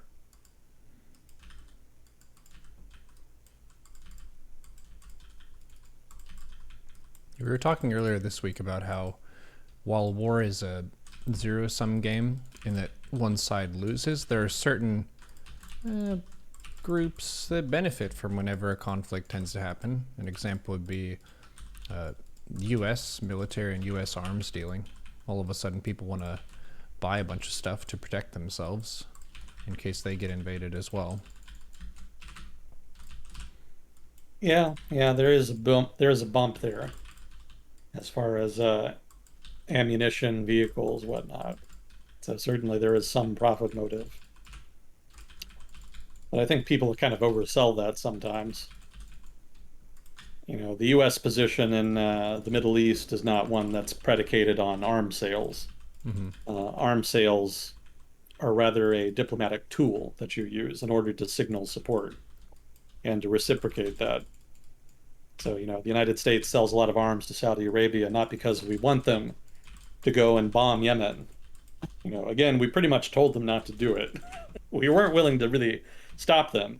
There are more tools we could have used, but we valued the relationship more than we valued the well-being of Yemen. So we kind of let it slide. But we haven't really done as much as we could in support of them either, which is, again, why they're upset. So arms sales to Saudi Arabia are not about Yemen or, any other conflict in the Middle East. It's more about signaling that we support them in general. We specifically want to protect them from outside threats. And they reciprocate that by, buying exclusively from the United States and also by investing some of their petrodollars in US debt and whatnot. So it's a little quid pro quo there, but it's a delicate one and it's one that's kind of floundering. The Saudis have higher expectations than the United States is willing to meet at this point. So there's been a pretty dramatic diplomatic shift in the relations between countries in the Middle East as a result. I mean, the Abraham Accords are sort of the most obvious example of that. The Arab countries and Israel kind of normalizing relations and cooperating more on national security. But even beyond that, sort of the traditional relationship between the United States and Saudi Arabia is also decaying. One of the major aspects of that relationship has been that when things are tight, when there's economic problems in the global economy, or if there's, some kind of conflict or some other disruption to the supplies of oil, then the United States will come to Saudi Arabia and ask them to produce more oil in order to try to quote unquote stabilize markets. Hmm. So when the war in Ukraine broke out, obviously oil prices were negatively affected. So the Biden administration, specifically President Biden, started trying to call leaders in the Middle East, MBS and Saudi Arabia specifically, but also others. And they didn't take his phone calls. Like straight up, they wouldn't take his phone calls, and they've been refusing to substantively negotiate a common response to the conflict in Ukraine. And that's itself a pretty dramatic change. Usually there would be more coordination there, but the Saudis and other Gulf states are sufficiently frustrated with the United States that they're not really willing to do that this time. So the United States and Saudi Arabia definitely still have a relatively close relationship. I don't think that we would just sit by if they were invaded and do nothing. But as far as doing things like, pressuring Iran not to misbehave in the Middle East, supporting rebel groups and dissident groups and perpetrating proxy wars and whatnot, we're becoming less and less involved in that over time. And the Saudis are retaliating by not cooperating on economic issues like oil production like they used to. So that's been a pretty big change just by itself. Hmm. But to kind of make the point I was trying to make earlier, the United States doesn't, again, sell weapons to Saudi Arabia to arm them so much as we sell them to signal our support and our well, our mutual defense, basically. They're historically a kind of American protectorate, at least since after World War II. And without a treaty alliance, there's only so many ways that you can signal that you're going to protect them and that relations are strong. So arms sales are one of those. As an added bonus, it helps the defense industry in the United States. It's helps keep factory lines open, preserve skills, all that kind of thing, which is useful. So that's also a contributing factor. But profit motive only part of the picture. We should not be overly reductivist in Hmm. citing that as a motivator there for arms sales and foreign policy generally. Yeah, I wasn't really thinking there was any conspiracy or anything about, oh, well, the war was just a motivation so that all the different arms dealers could make money. It's just, I think, just a moment of opportunity when there hadn't been these large scale actors getting into conflicts in areas that have been peaceful for a long time. So a lot of the downsizing that many militaries have been doing is going to go in the other direction for a little while. Yeah. Well, the criticism I've seen online amongst people who want the United States to do more vis-a-vis Yemen is they want the United States to cut the Saudis off from American weapons, if not also just general, military support. And they also want the United States to do sort of like what it's doing with Russia. They want the United States government to bring a lot of economic pressure to bear. Mm-hmm. But yeah, I mean, it's not going to happen. The Saudi security relations, the Saudi-American security relationship is sufficiently valuable in the eyes of the U.S. government that they would not do that. It's not really worth the effort anyway, since the Saudis would just continue what they were doing after the cutoff and would just find new defense partners. That's they have shit tons of oil money, so there's going to be takers. There's going to be countries that are willing to take on that role. Yeah, and just for a general history thing, Saudi Arabia is one of the few countries that is still ruled by a monarchy. Hmm. They have a royal family that's in power, and there's a guy who is the current crown prince or king or whatever, and he is the boss of the whole thing, which is a very different kind of government than we have in the US. So why are Oh we yeah. friends? Oh boy. So it comes down to the oil, Hmm. which is the internet's favorite resource. So even though the United States produces most of the oil it consumes now, that doesn't mean that the oil that we buy and the fuel that we buy for our cars that is made with that oil, that doesn't mean that the prices of that stuff is not affected by global prices. Hmm. So if the internet, if oil prices spike in, the Middle East, Europe, or whatever, they're going to increase in the United States too. So the concern then is that a potentially hostile power in the Middle East could gain control of all of the oil reserves in the region and use the leverage that they would get therein to put pressure on foreign governments to do things that they don't want to do. So let's say Iran, for example, were able to support a successful rebellion in Saudi Arabia and ally with an Islamist government there. Um, Relatively unlikely, but let's say that they did. Well, the Saudi oil reserves are among the largest in the world, and they obviously produce a massive amount as well. So, with that kind of leverage, the Iranians could, if they wanted to, spike oil prices and then condition a lowering of those oil prices on something like an American withdrawal from the Middle East or Europe, uh, well, maybe France in particular, changing some of its rules on things like headscarves in schools, or something like that. Or maybe allowing in more immigrants from the Middle East. Obviously there's a lot of tension over Muslim immigrants into Europe. So things like that, just hot topics, basically, could become the source of pressure from a potentially Iranian-dominated Middle East. But even if that doesn't happen, if the Saudis themselves could become hostile, which they've done before, in the 1973 Yom Kippur War, the Saudis and some of their other oil-producing allies punished countries that supported Israel by embargoing them, by denying them access to Saudi oil, which of course had some pretty significant knock-on effects to the global economy. So if they want to, they can cause trouble, basically. And so rather than just dealing with it as it happens, the United States has proactively tried to ally with the Saudis in order to give them a reason not to cause trouble, basically. That being to depend on the United States for its security. And the Saudis don't really have the best military, so they do need some protection there. And the United States being the most powerful country in the world, that's a decent choice. Hmm. And also, they do a lot of business with the United States. So, as a commercial partner, it makes sense as well to ally with them. So that's why, basically. The United States wants to ensure that oil is not used as a weapon internationally, and the Saudis want protection. And that's been a quid pro quo in operation since the end of World War II. It used to be that the British kind of did that. The British had the Middle East as their sphere of influence, and they ensured the security of the major oil producing nations there. But the British government wasn't really powerful enough to continue doing that after World War II.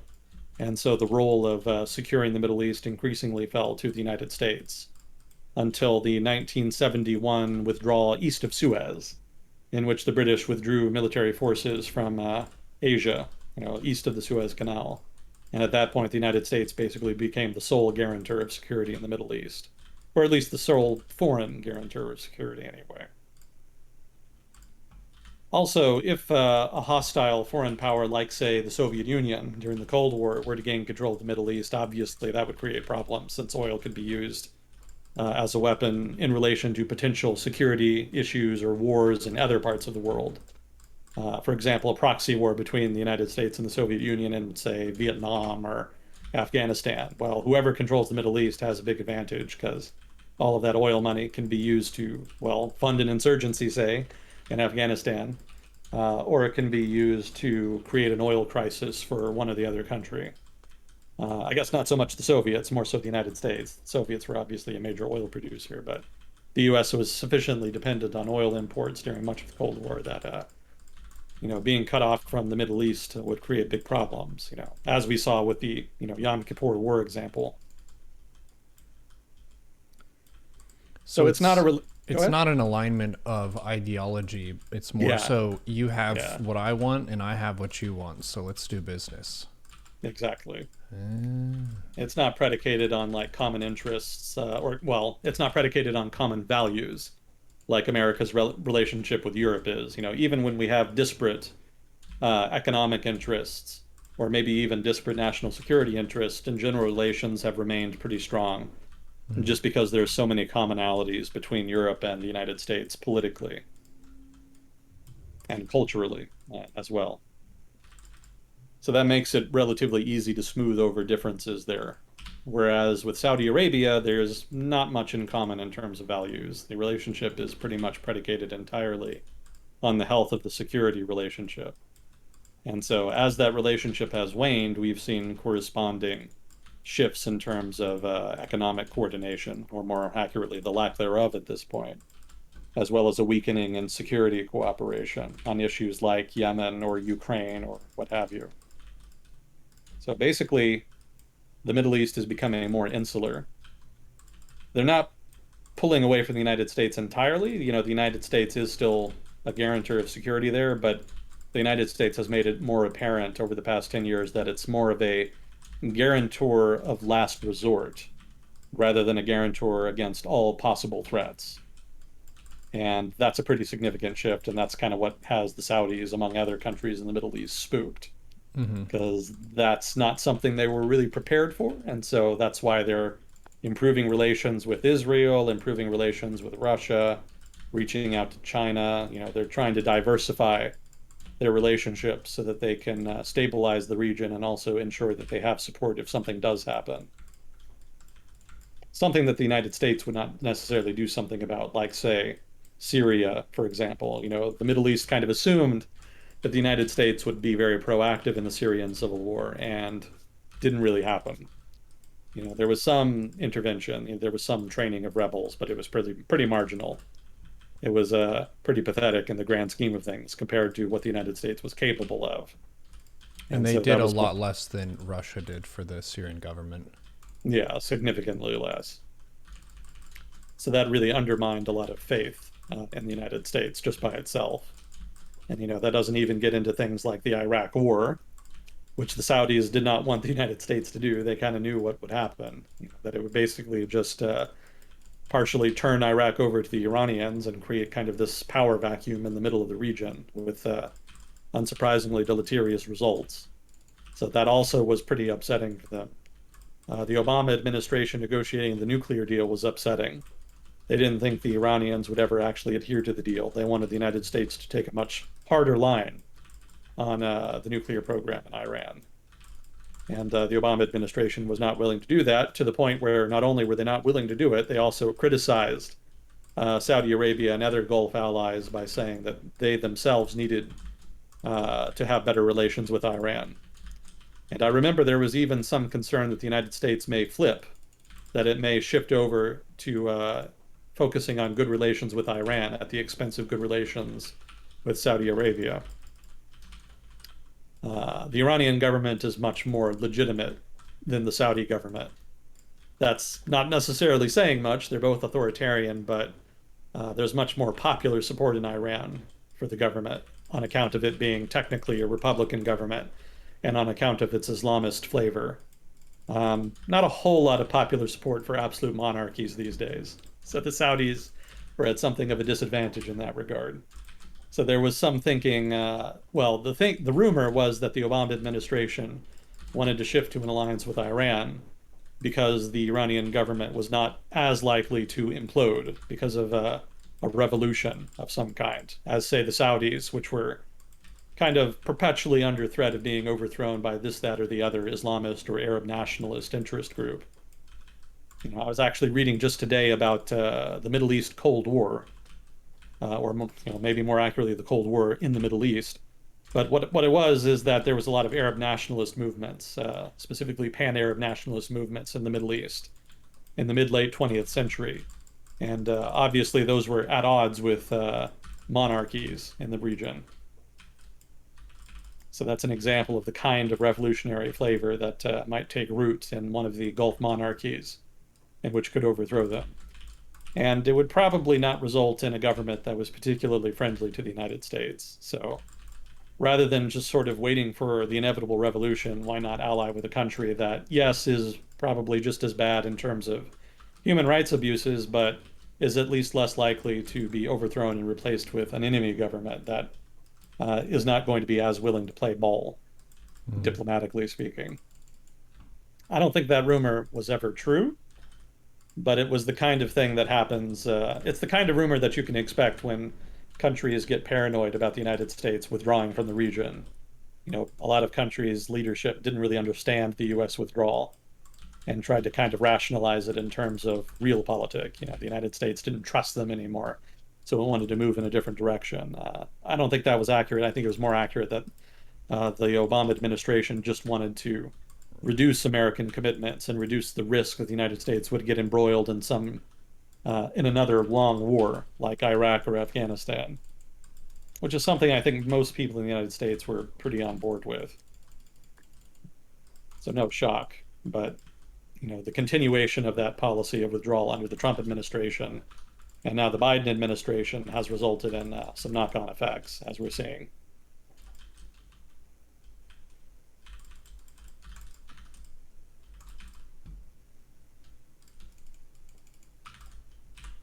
Well, let's see. I think we talked about Finland joining NATO last time, right? Mm-hmm. Yeah. So they actually are going to expedite that process a little bit. So we were expecting it to happen maybe at the end of May, I think it was. But it looks like they're going to move it up. So maybe it happens at the end of April instead, which is not a big jump, but it illustrates how committed they are to it at this point. It seems like maybe not a fully done deal, but it seems extremely likely that they're going to. But the more interesting thing on that front is that if Finland joins NATO, then what does Sweden do? So historically, Finland was Finlandized during the Cold War, and Sweden was neutral. But actually, Sweden had a kind of arrangement with Finland that if if one were to be attacked, then the other would assist them. So they were de facto defense partners, if not quite formal defense partners. And if Finland joins NATO, then it doesn't really work, right? I Mm-hmm. mean, if Finland comes under attack after it joins NATO, then the rest of NATO would presumably come to their aid, but then also Sweden would have an incentive to come to their aid, since obviously anything that happens in Finland security-wise is going to have an impact on Sweden security-wise. So if they have this incentive to ensure Finland's security, but Finland joins NATO, then, what's the point of staying out of NATO at that point? Mm-hmm. You might as well join as well. I guess you could continue to guarantee Finland's security, but if you're guaranteeing it at the same time that they're in NATO, then you're basically de facto NATO anyway. So you might as well jump in. So from what I was reading the past week, that seems to be the growing sentiment in Sweden. If Finland's going to join, we might as well get in too. So we could see Swedish membership as well. I don't think it's going to happen nearly as fast as Finnish NATO membership, but it seems that there's growing support, much more so than there was previously in the past couple months. So that'll be interesting. We'll have some different colored maps going forward. Yeah, that was a fun episode where we did some different alliance maps. What are the alliances? Whose team are people on? Yeah, not a lot to update on that front. They Not don't yet. tend to change readily, but they might change soon. Yeah.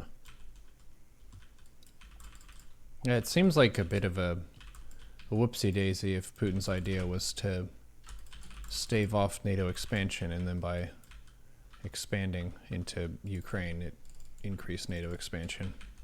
Hmm. Whoops. Yeah, there's been some criticism of the Russian government on that front. Not a lot of it inside Russia for obvious reasons. They don't really have a lot of space there, but outside of Russia, yeah, a lot of people have been pointing out that discrepancy between objectives and what they've achieved thus far. Mm-hmm.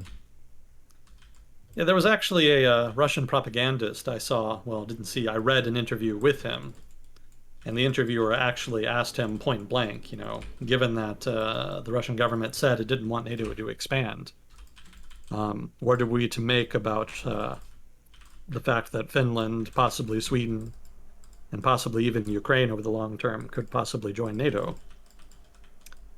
And, he was pretty nonchalant about it.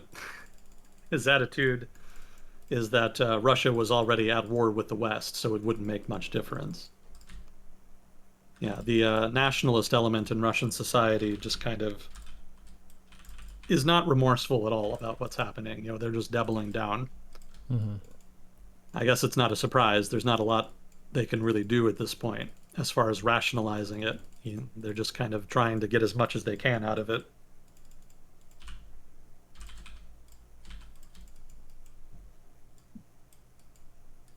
Well, I guess we can get into Ukraine then, Sure. because I don't really have anything else as far as global news. Other stuff is happening, but those are kind of the highlights thus far.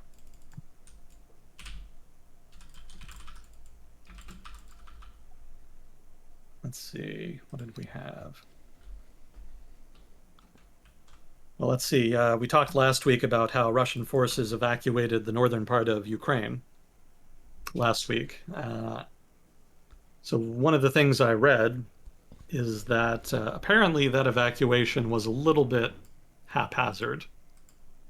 Kind of fits the pattern thus far, but one of the things that happened is that a number of Russian troops were left behind.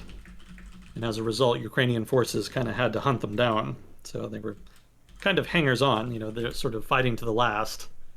But I don't think that was intentional. It seems the withdrawal was just not really well organized, and so some guys were just sort of left in their positions. Let's see. And they did win the Battle of Izium. That is to say, the Russians did. So they've taken ground in Donbass over the past week, but they haven't had any breakthroughs yet. Yeah, in general, the past week has mostly just been Russian forces being redistributed.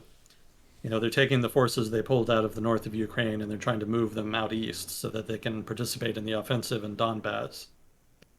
But there hasn't been much progress there, either in terms of gaining ground at Donbass or in terms of getting those forces redeployed. And what I read is that it may take up to a month to fully redeploy those forces into Donbass. Just, they have to refit equipment and resupply them, call up new troops, etc. So it's just going to take a while. So One the of the Donbass, one of the questions is if the Battle of Kiev is won, at least for the first round. Does Ukraine have troops that are now available to go over there, and are they going to try to take the territory back? Do we know? well, the first part of the question is, yeah, the Ukrainian army will be able to free up some of the force. Well, the Russian withdrawal has freed up Ukrainian forces in the north of Ukraine, so they'll be able to redeploy those eastward. So that'll definitely be an advantage for them. And they also have the advantage of interior lines, right? So the Russians withdrawing from Ukraine in the north have to go into Belarus, and then they have to move into Russia, and then they have to move to Donbass. Whereas Ukrainian forces just need to basically just drive southeast from Kiev. So it's a much easier move, logistically speaking. But that said, uh, they are going to have to hold some forces still in northern Ukraine just in case. Hmm. There's not necessarily anything stopping the Russians from sending a new offensive towards Kiev, and they don't want to be caught off guard. Obviously, the United States and European powers are sharing intelligence with the Ukrainians, so if the Russians did do that, they would probably know in advance, but Hmm. they're not going to want to get caught off balance regardless. Hmm. They're not going to redeploy all of their forces in the north to Donbass. And as far as Ukrainians taking territory and ejecting Russians from Ukrainian territory, I don't know. Like defense is different than offense, right? Defense definitely favors the Ukrainian army, but going on the offense is going to be a different matter. Like I don't know if they're going to have the capacity to do that. Nobody thought they had the capacity to defend themselves against the Russian army in the first place. So, maybe we'll be wrong about their offensive capabilities too. That would be another fun surprise, certainly. But for now, anyway, they're just so outnumbered, and they're so outnumbered by the Russian military, and the Russians have been dug in now in the southern and eastern Ukraine long enough that it might be difficult for the Ukrainians to pull that off. We basically we're entering a new phase of the war at this point. It's going to look different than the first phase. The first phase was all mobility and action. The Russians running all over Ukraine, and the Ukrainian army trying to kind of bleed them as they make progress. But at this point, we're entering a period of stalemate, right? The Russians don't really have the power to advance, but the Ukrainians probably won't have the power to push them out either. So we could be entering a war of attrition where they just try to bleed each other over time in the hope that it'll improve their negotiating position in peace talks, and maybe occasionally they'll be able to take some ground here and there. But that seems to be, for now, what it looks like it's going to be going forward.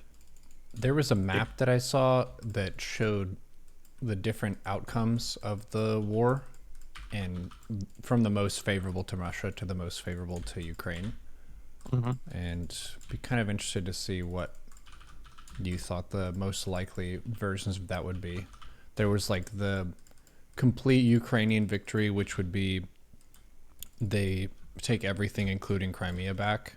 And then there's the okay, you keep Crimea, but we take Donbass and Luhansk back. And then there's the just kind of kept going in that direction of the total Russian victory would be they just take the whole country, which is unlikely at the current Mhm. pace. And then Russia could also take Donbass, Luhansk, and Crimea, and that would be a partial victory for Russia because they Yeah. would be adding to their territory. Yeah, there's some suspicion that that's what they're going for, the Donetsk and Luhansk annexation, Mm-hmm. which is why they may be focusing on Donbass now. But I don't know. I mean, they've already got the southeastern coast of Ukraine, other than Mariupol, which is still holding out somehow. I remember, 2 weeks ago, I was reading experts online say they were holding out, but it would only be a matter of days before they collapsed. Well, still haven't collapsed. Mm-hmm. They're still holding out. But other than Mariupol, yeah, the Russians have that southeastern coastal region. So they could use that as leverage, or they could try to carve it into its own separate republic, a kind of Republic of Novorossiya. Um, it's up to them. I mean, I don't know. Nobody really knows at this point how the Russian government is going to try to salvage their current position in Ukraine. Emphasis on try. I don't think they'll be able to really do it, but they're going to try at least. Yeah, I think for now they're just going to try to take back Luhansk and Donetsk and then try to negotiate from a position of strength. Mm-hmm. I suspect that's what they'll go for. But as far as what a final peace agreement might look like, I have no idea. I guess part of it will depend on the degree to which the Ukrainian army will be able to actually take back territory in the south of Ukraine. If the Russians can continue to hold the southeastern coastal region, that'll give them a lot more leverage. But if the Ukrainians can push them out of that and maybe push them, back to Crimea in the south and then maybe to the western border of Luhansk and Donetsk, at least in the east, that'll significantly improve their position. If they're really lucky, or maybe really skilled, as the case may be, maybe they can push the Russians out of Donetsk and Luhansk completely. That seems like a stretch goal at this point, but the Ukrainians seem to be pretty good at reaching their stretch goals, so we can't rule it out completely. But yeah, the real answer to the question is I don't know. I don't think even the Russians really know at this point. I think they're just trying to get as much as they can while they can with what they have. Mm-hmm. Yeah, their forces are not in a good position. A lot of their best units, in terms of the units that had the most readiness and the most experience, were sort of bloodied in the first month of the war, to the point where a number of them are no longer combat effective. I was reading the past week that a lot of Russian units had to be merged together so that they could have enough manpower to continue operating. Little tricks like that will work in the short term, but it kind of illustrates how unsustainable the fighting has been. They do have lots of reserves, but they're not nearly as well trained as the people they've lost thus far. And a lot of the equipment they're having to resort to is not nearly as high quality as the stuff they started with. So, in general, the condition and quality of the Russian military, and the Russian army in particular, is declining over time. And it's not like it was in great condition to begin with. So it could be that the longer the war lasts, the more likely it is that the Russian army just implodes outright. Just in terms of the lack of professionalism, competence, and equipment available. The Ukrainians may just be able to defeat them on that count outright. But that said, it's important to keep in mind that Ukrainians have been incurring losses of their own. They don't get reported as much, but they're probably taking pretty serious casualties as well. And I would assume that means they're in a similar position to Russia in the sense that they're having to depend more and more on call-ups. They can mobilize a huge number of people, and they're in the process of doing that, but those people are not as well trained as the regular soldiers and the regular units that they started the war with. And losing them is just irreplaceable. You can't replace guys with like 10 years of experience and formal training and whatnot. And there has been a lot of those units who have taken some of the most losses, it seems. I was reading an article to that effect the other day. I think it was in Rolling Stone, actually. They can do weirdly good reporting at times when they want to. They interviewed, well, maybe not interviewed, they implanted, if you like, with a Ukrainian unit in the east of Ukraine. And from what they were reporting, this unit of Ukrainian Marines were well trained, very professional, and and they had very high morale. They were defending their country. But at the same time, they were also thoroughly exhausted. They've been fighting for a month straight without a break. Mm-hmm. And that just wears on people over time. And they've been taking a lot of casualties over that course of time as well, from what the reporter wrote. So it may be that the Ukrainians can successfully defend their territory, but their ability to continue to do so with less trained troops is not guaranteed. And certainly their ability to continue to defend their country or to liberate territory in their country with exhausted units is debatable. A lot of those guys just may not have the energy to do more than what they're already doing. But that's speculation on my part. But I just want to bring it up because Ukraine is suffering from some of the same problems Russia is.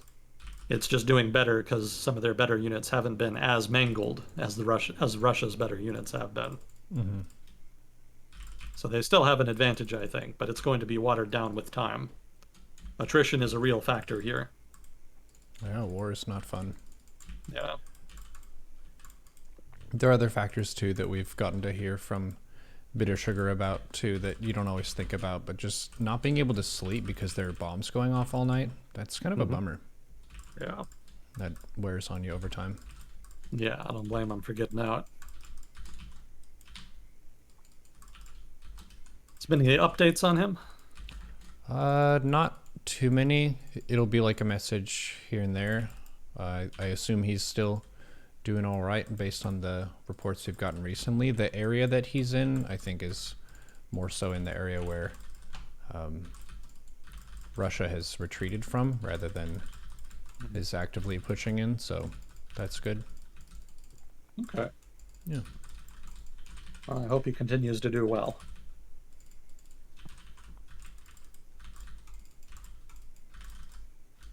So some good news for Ukraine here. I did see well, not a report, but rather some analyst on Twitter was saying that there's evidence that the Russian military is not regrouping the forces they're redeploying from the north. That is to say, they're not moving them and then centralizing them in preparation for a major offensive. It seems instead that they're taking units as ready. They're taking units as they become available and then feeding them into Donbass piecemeal, Mm-hmm. which is not the best way to do it. If you can push with a larger force, just the weight of that force alone will probably get you at least some territory. But they're not doing that. They're just kind of sending individual units in as they become available after redeployment, and that sort of minimizes the effect of the redeployment, basically. So that's going to make it easier for the Ukrainians to defend. Mm-hmm. Yeah, one guy speculated that the reason the Russians are doing that is because it may be that time is a factor. So the government may have set out a political objective of having the war some kind of finished by, what is it, Armed Forces Day in Russia in May, whatever that was. I think it was like May 9th or something. So it could be then that military commanders on the ground are feeling the heat and are trying to just throw as many units into the fray as possible so that they can take Donetsk and Luhansk as quickly as possible for potential peace negotiations to start. That being the case, there's probably going to be a lot more, well, bloopers, if you like. The Russian military is not approaching the operation from the perspective of a professional trying to plan things out well in advance and trying to do it as capably as possible. They're taking the perspective that it's a political operation that needs to be achieved. Well, it's an operation with political objectives that just need to be completed as soon as possible, regardless of the cost. So that means that they may not be taking the most professional approach. So that's, again, to the benefit of the defenders, in so much as that's an accurate characterization.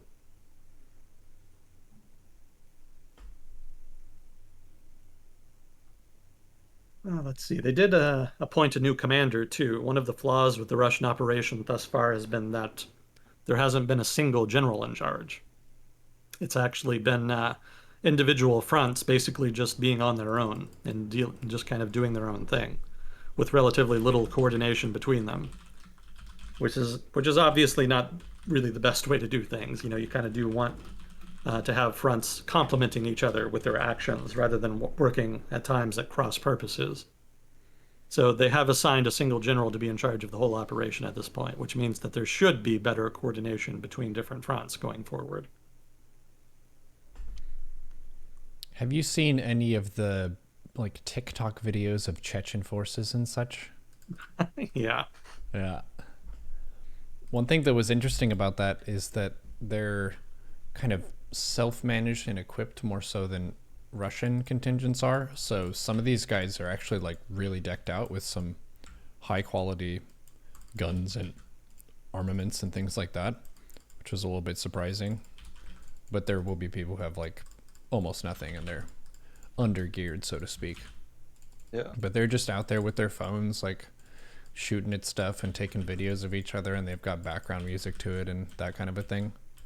I was a little bit confused because I thought that the relations with the Chechen people and the Russian government were not good based on what had happened in Chechnya, but maybe it's just like a business thing of, hey, we've got a business opportunity for you, you're fighter people, so fight this stuff, we pay you. It has to do with the way the Chechen War ended in the 90s. Mm-hmm. So the Russians were never able to fully defeat the Chechens. So what they did is that they basically made an agreement with one of the principal warlords on the Chechen side. And in exchange for making him basically king of Chechnya and letting him do whatever he wanted, he in turn would help the Russian government suppress the other rebel groups and restore peace and stability to Chechnya. Mm. So that was a workable agreement. And that guy was named, I don't remember, Kadyrov basically was his name. But he was assassinated, and so his son took on the role as leader of Chechnya. And he has the same arrangement with the Russian government. So basically, the Chechen troops fighting for the Russian government in Ukraine are Kadyrov's personal people. They're Chechnya isn't technically allowed to have its own army, but in practice it actually kind of does. And Hmm. it's basically Kadyrov's, well, what's left of Kadyrov's rebel army from back in the day, as well as any new recruits he may have made since then. So those are the guys being sent in, and they're all loyal to Kadyrov. And Kadyrov, has his quid pro quo with the Russian government, so he has every reason to continue to cooperate with them. So it's not born out of love. They're not there because they like the Russian government or because because they want to serve the Russian military effort in Ukraine. It's more just them taking the opportunity. Well, it's more just the Russian government mobilizing their Chechen ally, quote unquote. Right. Okay, that makes sense. So As they it would still happens, be more or less doing it on their terms then. yeah, yeah, more so. They're not really part of like the formal command structure, for example, Hmm. from what I've seen. Yeah, actually, there is some evidence that they're not actually fighting, even. It may just be that they deployed just for PR, just for symbolism, so that they could say they were there. There's not actually any footage of Kadyrov's men actually fighting with anybody, from what I've seen, or at least that's what I've read. It seems they spend more time making TikTok videos than they do actually engaging in combat. There was one analyst that also noted that in none of the footage of the Chechen fighters do they seem at all fatigued. Hmm. After fighting for a prolonged period of time, you would think they would be dirtier and more tired, but they never really seem to show any of those signs of having been in combat. That's not necessarily proof positive, but it does suggest maybe that they're there more just for show than for actual combat. Yeah, the overall vibe from the videos that I watched was that they were having a good time, which is Yeah, not really what war is. yeah. Yeah, I've also read that Kadyrov is much better at the social media propaganda game than other politicians in Russia. Hmm. He's quite prolific, so he's been very good about trying to sell the war to the Chechen people, and has apparently been more effective in doing so than some of the other politicians in Russia trying to do the same. But to go back to your initial question, yeah, there's still a lot of Chechens that are pretty super mad at Russia, Hmm. and there's actually enough of them that they have a volunteer group fighting in Ukraine. Oh, so they're Chechens fighting Chechens potentially. Potentially, yeah. Yeah. And for More people who likely. don't know too much about Chechens, it's a sort of like the Uyghur people. They're a minority group in the country that practices Islam as their religion. And so they look kind of different, mainly because beards are common for Yeah. people who practice Islam. But they're, I think, ethnically Slavic. I'm not quite sure. No, No, they're not. no, they're not Slavic. They're Caucasian. It sounds weird as an American to use the word like that, but they're from the Caucasus region. Hmm. And the people there kind of have their own ethnic group, their own ethnic history, etc., that's separate from Slavic people. Mm. Yeah, they have their own languages, for example, that are part of the Indo-European language tree, but they're in a separate branch from Slavic languages like Russian. Gotcha. Yeah, historically, they've actually been a part of the Persian Empire for much of the past, 1,000 years or whatever. I don't think the Ottomans have also controlled part of the Caucasus for a good chunk of history, but the portion that Chechnya is in, I think, was controlled more, or influenced more at least, by the Persians. So you can actually still see some residual Persian cultural influence in the region as a result. But yeah, Chechens are Caucasian and they're Muslims. That's sort of their defining traits culturally. They're also a little bit unusual in that they're a province. They have an autonomous republic within Russia.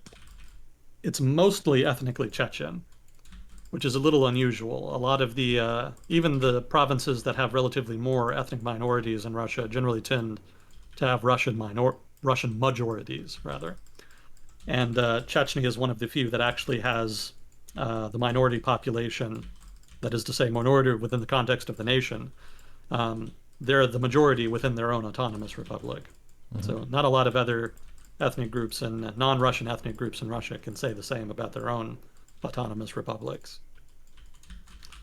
Also, Chechnya has a long history of fighting against the Russian government and trying to break away. There was, I think, several revolutions in Chechnya over the course of the 1800s, and there was a lot of drama over the course of the 20th century. They were one of the groups that were actually expelled entirely from their home territory by Joseph Stalin during World War II for being perceived to be insufficiently loyal to the state. So actually, pretty much all of the Chechen people were exiled to Central Asia for a period of time. And I think it wasn't until the mid 1950s, with Khrushchev's de-Stalinization, that they were allowed to come back. De-Stalinization, that's funny. It's like desalinization. Or desalination, I guess is the word. Removing the salt from something, except in this case, it's not the salt, it's the Stalin.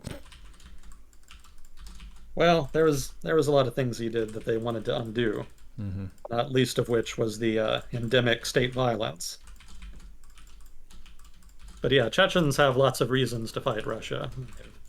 They've certainly been nothing if not a restive people over the course of their history.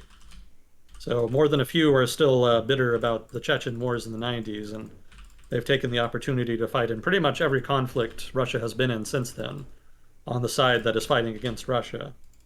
So there were Chechens fighting against the Russians in Georgia, for example, as I recall, back in the 2008 war. And I believe there were also volunteers in the Donbass war back in 2014. Yeah, I think we were talking about a different group that did the same last week. Who was that? I'm trying to remember. Or maybe it was the chat. It slips my mind. But yeah, there's lots of people in Russia's near abroad that they've pissed off over time, and they frequently take up the opportunity to fight against them when they end up in some kind of conventional war. Maybe I was thinking of Georgians. There's a number of Georgian volunteers fighting with Ukraine right now. A lot of people there are still angry about 2008. Yeah, which you mentioned was a different conflict than the war in Ukraine, because Georgia was sort of testing their security agreements and stuff and more or less poking the hornet's nest rather than just being attacked unprovoked. Yeah. Yeah, they wanted to try to retake those separatist republics. And they kind of were hoping that their informal alliance with the United States and Europe would protect them. But as was, the Russians were not deterred, and the West didn't really come and save them. Mm-hmm. So they kind of got short end of the stick there. But that was Saakashvili's fault. He really shouldn't have been so aggressive there. But to be fair, I should also point out, and I don't think I mentioned this the last time, it was not entirely unprovoked. The separatists in South Ossetia in particular, from what I've read, were actually mortaring the Georgian side of their border. And the Georgian government didn't really know entirely what to do about that, because, if you fire back, then the Russians might do something. Mm-hmm. And so there was an issue there as far as coming under indirect fire from the separatists in South Ossetia. So part of the rationalization that the Georgian government had for their invasion was that they were retaliating to Russian provocations, or at least Russian-backed provocations by the South Ossetians. Still doesn't really justify a full-on invasion. There are other things they could have done, but as was, they decided to go with a bolder choice.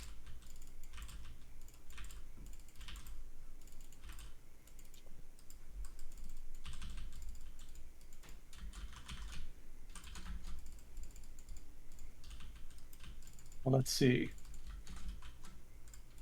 Well, I guess to sum up the new phase of the war in Ukraine, which is kind of not quite started yet, but just to give you a general summary, the Donbass offensive, if it happens at all, but If there is like a big Russian push in Donbass, it's expected to look a little more like World War II than a modern conflict because it's going to be a lot of artillery, a lot of armored vehicles basically just being thrown at Ukrainian defensive positions. So it's going to be a pretty old school conflict in that sense.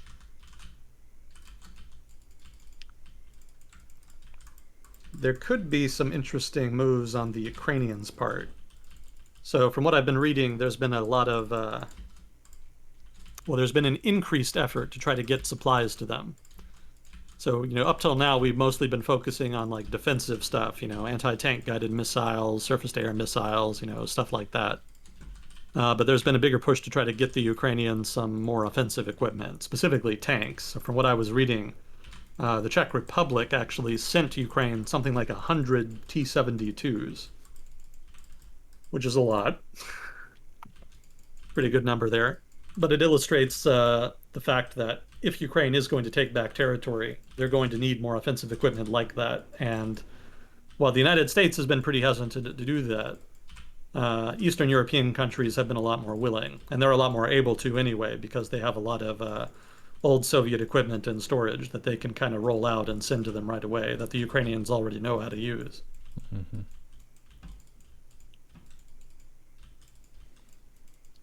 Also, those Switchblade drones are supposed to be sent over pretty soon, if they aren't already.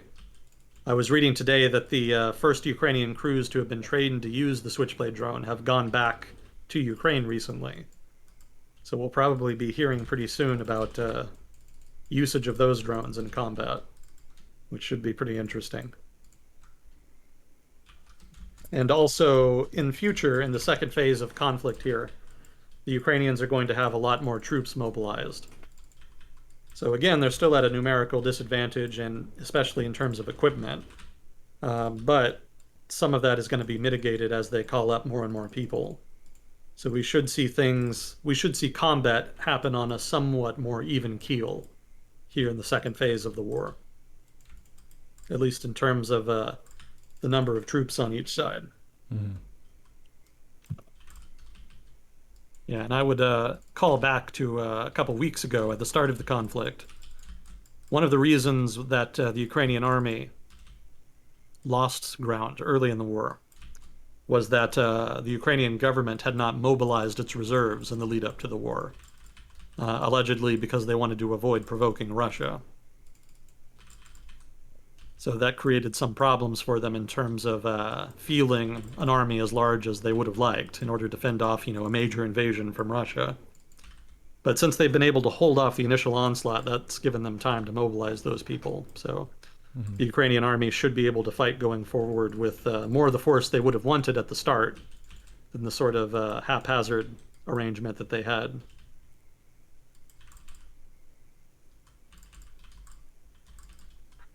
But let's see, that's going to be frontline fighting. The second phase of the war is also going to see a lot more guerrilla warfare. So the Russians obviously have taken a pretty good chunk of Ukraine, especially in the south and east. So that being the case, if the war is not going to end soon, then that means those places are going to be under occupation for a prolonged period. So people living there, if they, don't want to live under Russian rule, or, perhaps more specifically, if they don't want to be abused by Russian troops, as we've seen happen in the past couple weeks, they're going to have to fight back, or at least there's going to be an incentive for them to fight back. So we may hear more about guerrilla warfare behind Russian lines over the course of the next month or two, as occupation forces crack down and as nationalists in occupied territory kind of take up arms and try to help the Ukrainian army out by trying to undermine the Russian rear line, so by trying to disrupt the Russian rear.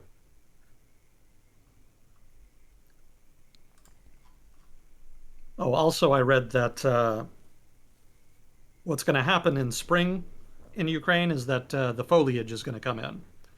So apparently, a lot of areas of Ukraine have trees that are just barren right now, and that makes it a little harder to be a guerrilla fighter because it makes it easier for you to get spotted without all the leaves and whatnot.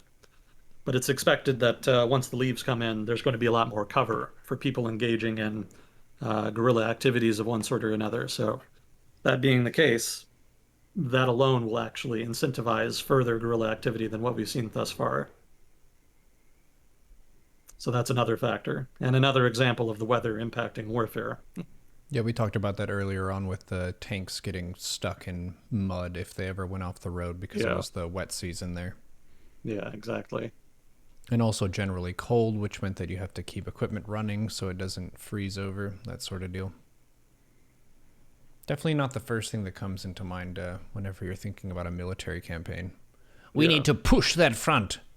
Oh, really? Well, how's the weather there that time of year? Yeah, it's a relevant factor. It's just not the sexiest one. Yeah. You don't get to see like cool, it's not generally people focus on cool planes and equipment and the hardware and some of the softer factors like weather, logistics, leadership, etc. They don't get as much attention, Mm-hmm. even though they're probably more important. Are we doing okay on time? Yeah, I got about 30 minutes. Okay. Speaking of leadership, forgive me if you mentioned this already, but was a new general appointed for the war by Putin? Yeah. Yeah, they have a guy, they have a single guy in charge of the whole operation now, which they had not had before. Hmm. Yeah, his nickname is the Butcher of Syria. Oh. I suspect it was the Western media that gave him that nickname. I don't know that Russians would call him that, but yeah, he's a guy who has a lot of experience fighting in Syria with the Syrian government. Mm-hmm. And so he's been a participant, if not an active advocate, for some of the human rights abuses that have happened there, as perpetrated by the Russian government, if not also by the Syrian government. So some people were concerned that maybe he would start cracking down more, on the civilian population and would basically just try to make the conflict more violent in general in order to try to break the resistance of the Ukrainian people and put pressure on the Ukrainian government to reach some kind of deal. It's a little too early to say if that's what they're doing, but there have been more signs that the Russians have been deliberately targeting civilian targets lately. Mm-hmm. There was that train station in Kramatorsk that was blown up a couple days ago, killed something like 50 some people. Yeah, I saw that. So that could be a direction they go in, just to try to inflict as much pain as possible. But I don't think it'll work. I think people of Ukraine are pretty steadfast here. So it's probably more a reflection of Russian desperation at this point than anything.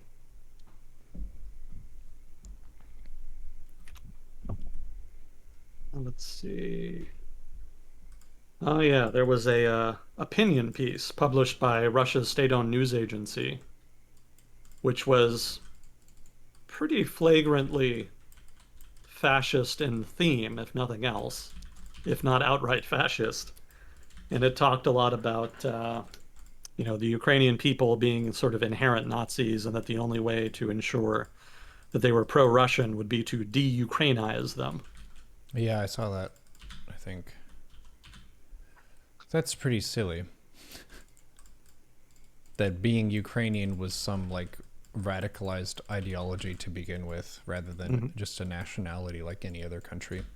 You Yeah. could be Ukrainian, you could be Danish, could be whatever. Yeah, I suspect Russian commentators are trying to find reasons to rationalize and justify the war to a Russian audience. Mm-hmm. So articles like that are the result. It just kind of illustrates how detached from reality that you have to be in order to really rationalize it. There's just not a lot of excuses at this point that can really make sense of it. So it'll probably just get weirder from here on the Russian side of things. Well, if you want people to be happy about invading a neighboring country, demonizing the population is a fairly necessary step. Like, people aren't going to be on board with you just like disrupting an otherwise peaceful country. They would be like, wow, that's fucked up. But if you say that the country is filled with demons and we must save these lands, then they're like, oh my goodness. Yeah. Yeah, it's part of building legitimacy of the state and a part of ensuring that people don't turn on the government on account of how badly things have gone. Mm-hmm. Again, they didn't really think it would be a long war. They just thought, 2 weeks done, and then they would have the country conquered. So they didn't really invest much in preparing the population for any kind of conflict or depredation. So now they're kind of having to play catch up. And so we're seeing some weird manifestations of Russian ultranationalism as a result.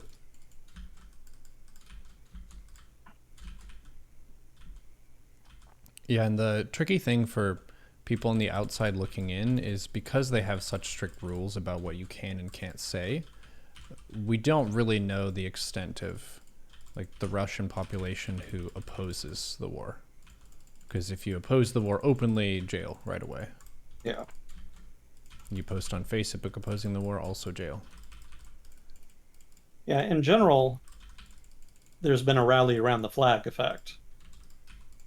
So people are supporting the government for the most part. Mm-hmm. But it's not clear how conditional that support is or just how much people really know about the conflict or what have you. It's more just they don't know who to trust, so they're just going to trust the government and hope the country pulls through. Mm-hmm. That's kind of more the attitude that I've seen anyway. The rationale that's been pitched to, especially with regard to the sanctions from many countries around the world, is that the world is discriminated against Russians. So we Yeah. have to fight for ourselves and stuff. Yeah, I've seen that too. There's a lot of one of the narratives the Russian government is trying to push is the idea that the West is sort of inherently anti-Russian, um, to the point of being the equivalent of some kind of, 1940s anti-Semitism. Mm-hmm. And they see that as being part of the reason for the current conflict and why they need to win it. Yeah, that interview with that Russian propagandist I told you about earlier, he also made that point explicitly in those terms. He said that modern Russophobia was as bad as early 20th century anti-Semitism, and that the West hates Russia, and that Russia has to fight to preserve itself in an increasingly dangerous world. There's a difference here, though, that I think is worth mentioning. And obviously, this is propaganda and it's very silly, but uh, being Russian is a nationality. It's not an ethnicity. You can be Slavic, you can be Chechen, you can be whatever, and you could be in Russia, the country, or you could be outside of Russia, the country, and maybe you speak Russian, so you could be culturally Russian, but it's not the same as the like people who are ethnically Jewish and discriminating against someone's ethnicity. Yeah. I think like being able to have a healthy disagreement with another country and to be able to have different values and things like that, that's something that you should be allowed to have. But if you're just looking at how can we motivate people to get a defensive reaction and a rally around the flag reaction, what they're trying to do is a strategy that has been proven to work in the past. They're Yeah. kind of using the old tricks in the book. Yeah, it's effective. And Russians are pretty inherently nationalistic. It's a big part of the culture, so it's an easy button to push. And there's Mm-hmm. always a reaction. But again, I don't know how long it'll last. Like, it just kind of depends on the course of the conflict. They're willing to sacrifice. Russians have proved that time and again over the course of their history. But if the war goes on too long, and if they personally suffer more and more because of sanctions or economic downturn or what have you, sentiment could shift. It remains to be seen. But yeah, there has been polling done on that. There was the Levada Center, I think, did some polling in Russia, and they found that in general, most people supported the government. It's true that the response rate was pretty low, or at least is suspected to have been pretty low. Other surveys, similar such surveys, have had low response rates.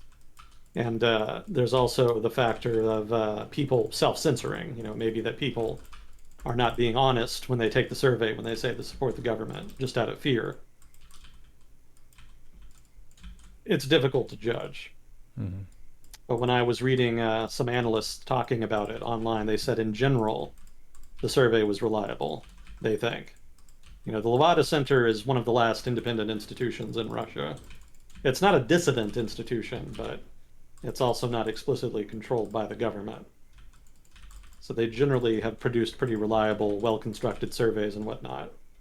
So I'm inclined to trust them when they put out a survey like that, even if there were some questions about response rate. But that is evidence in favor of the rally around the flag effect.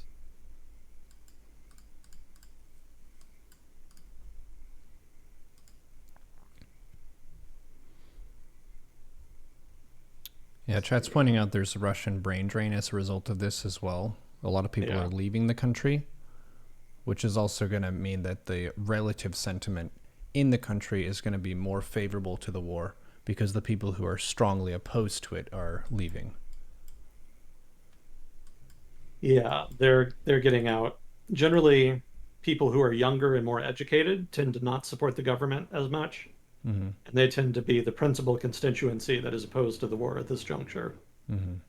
And a lot of them work in the, IT sector and Mm-hmm. can work from home, pretty much from wherever. So they're taking the opportunity to get out while the getting is good.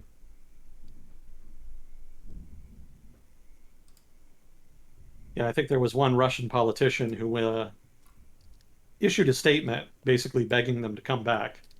And the Russian government itself has issued what, well, not issued, but they made some announcements that they were going to offer preferential treatment basically to IT workers to try to attract them back. Like they were going to give them a waiver on military service and other goodies like that, just little policy concessions designed to incentivize people not to leave. Mm-hmm. Yeah, I think the two that I had written down were a waiver on military service and then favorable interest rates on mortgages. Given how high interest rates are right now in Russia, that might be pretty attractive. I think interest rates are like 20% right now in Russia. We don't want to live in Russia anymore. We're against this war and don't want to be oppressed, not being able to talk about it. Well, if you stay, you won't have to go to war and you get discount on your house payments. Well, I guess I'll stay. Who's gonna go for that? That seems like a silly couple things. Yeah, it's probably not going to work. But, again, the Russian government wasn't prepared for the conflict or the fallout, so they're playing catch up, and the result is some public policy scrambling, shall we Mm-hmm. say. Yep, when they expected a walkover win and they get a quagmire. Oops. Yeah, big oops. Now, let's see, what else did we have? Oh, there was an election in Hungary. Yeah, Viktor Orban won re-election. Ooh, to a surprise to no one. Well, it was looking relatively close before the election, so there was some hope that the opposition might be able to affect some change there, but no such luck. How As fair are the elections there, do you think? Because he's kind of an autocrat now. Yeah, yeah, he wants to model Hungary on Russia in terms of its being an illiberal democracy. Mm-hmm. But at the same time, I don't know how much progress he's really made on that front. The types of things he's done has not made Hungary an explicitly illiberal democracy in the vein of Russia, but he has done things that have weighted election outcomes in favor of the incumbent. Mm-hmm. So, for example, the big one that I remember was the big constitutional change that his party did early on when they first took power, that basically made it easier for them to stay in power by changing the electoral map. So, a kind of European gerrymandering, basically. Actually, it wasn't, no, it wasn't the map. It was like the formula used to allocate seats. I think that's what it was. Because they have a parliamentary system. So it's not, seats aren't allocated according to seats, I don't think, or electoral zones, I think. But yeah, basically they changed the electoral law to favor the incumbent, and that's legal. It's not wrong per se, but that combined with all the other things they have done have made it clear that they're not really interested in maximizing the representativeness of Hungarian democracy. They're more interested in trying to maximize the probability that they stay in power. Mm-hmm. Yeah, But somebody the more. people in power will justify it and say that, well, it's for your own good.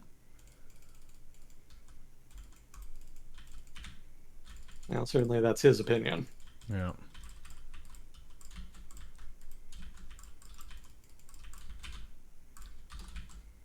Well, Yeah, there I was think also, he turned about a little bit where Hungary initially when the war started was I think supporting the sanctions to an extent, and then recently has been saying things that are more favorable to Putin. well, he's still on board with sanctions. Like Hungary participated in the sanctions regime and is continuing to do so. Mm-hmm. That said, he's not really distanced himself personally from Putin that much. And he's been a little cagey about his position as far as Ukraine and Zelensky. Mm-hmm. In fact, Zelensky himself actually complained that Viktor Orban asked him for proof that the killings of civilians in Bucha were not faked, which was apparently pretty upsetting to Zelensky. Yeah. Yeah, so Orban, it's kind of hard to read him. I mean, on the one hand, he could just be an opportunistic politician, right? Because he has his sort of a liberal constituency in Hungary. So it may be that he's just pandering to his crowd by pretending to be critical of Ukraine and supportive of Russia, but that otherwise, in terms of actual policy making, he's adhering to the pan-European line, that being to sanction Russia and otherwise support Ukraine. But it could also be that he's genuinely an illiberal autocrat who wants to help Russia, and that his hands are just tied because Europe has so much leverage over him. Mm-hmm.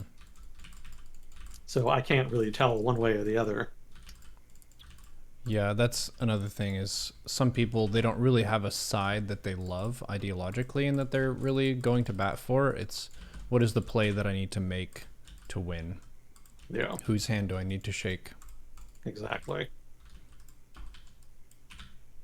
So Viktor Orban seems like one of those kinds of guys, Mm-hmm. but that doesn't mean he doesn't necessarily want to do things like support Russia against Ukraine. It's just kind of hard to parse the difference, given that he's going to kind of do it either way. Mm-hmm.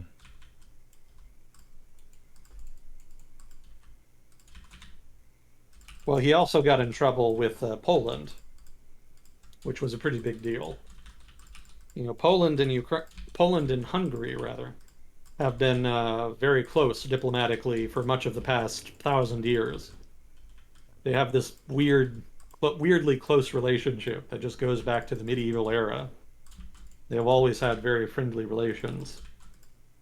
And that extended into the past, 10 years when Hungary and Poland were constantly getting in trouble with the European Union for allegedly illiberal policy reforms of one kind or another. So, Poland and Hungary have been the problem children of the European Union in that regard. But Poland, for its part, has been very, very gung ho as far as supporting Ukraine. They kind of have a standing historical issue, you might say, with Russia. So, as Mm-hmm. far as Polish nationalism goes, and as far as the personal grudge of the president of Poland, who believes that Vladimir Putin killed his brother, all of that means that Poland has been pretty supportive of Ukraine, much more so than Hungary. So what's the story there? He did Putin maybe get his brother poisoned, or how does he think that it happened? I don't know the Well, story. it was probably an accident. So, what happened? Have you ever heard of the Katyn massacre? No, doesn't sound like an Uh, accident so far. well, it's kind of a separate thing. It's like in World War II, Germany invades Poland, right? That Mm-hmm. was 1939. So the Soviet Union also invaded Poland like a week or two after the German invasion started, and that was a part of a pre-existing agreement they had made to partition Poland between them.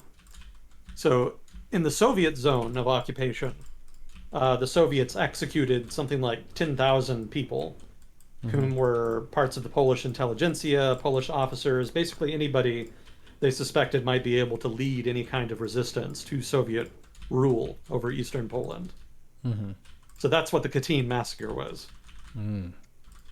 So that's obviously been a sore point in Polish-Russian relations for a long time, ever since. And what happened is that I want to say like 10 years ago, let's say. I don't remember the exact year. But the Polish government wanted to kind of reach out to Russia and vice versa. They wanted to kind of improve relations. And one of the way that they decided to do that was to commemorate the Katyn massacre. And, that was a big deal because the Russians hadn't really admitted it up till that point. They'd always been kind of cagey about it. But they decided to just kind of admit it, be open about the massacre.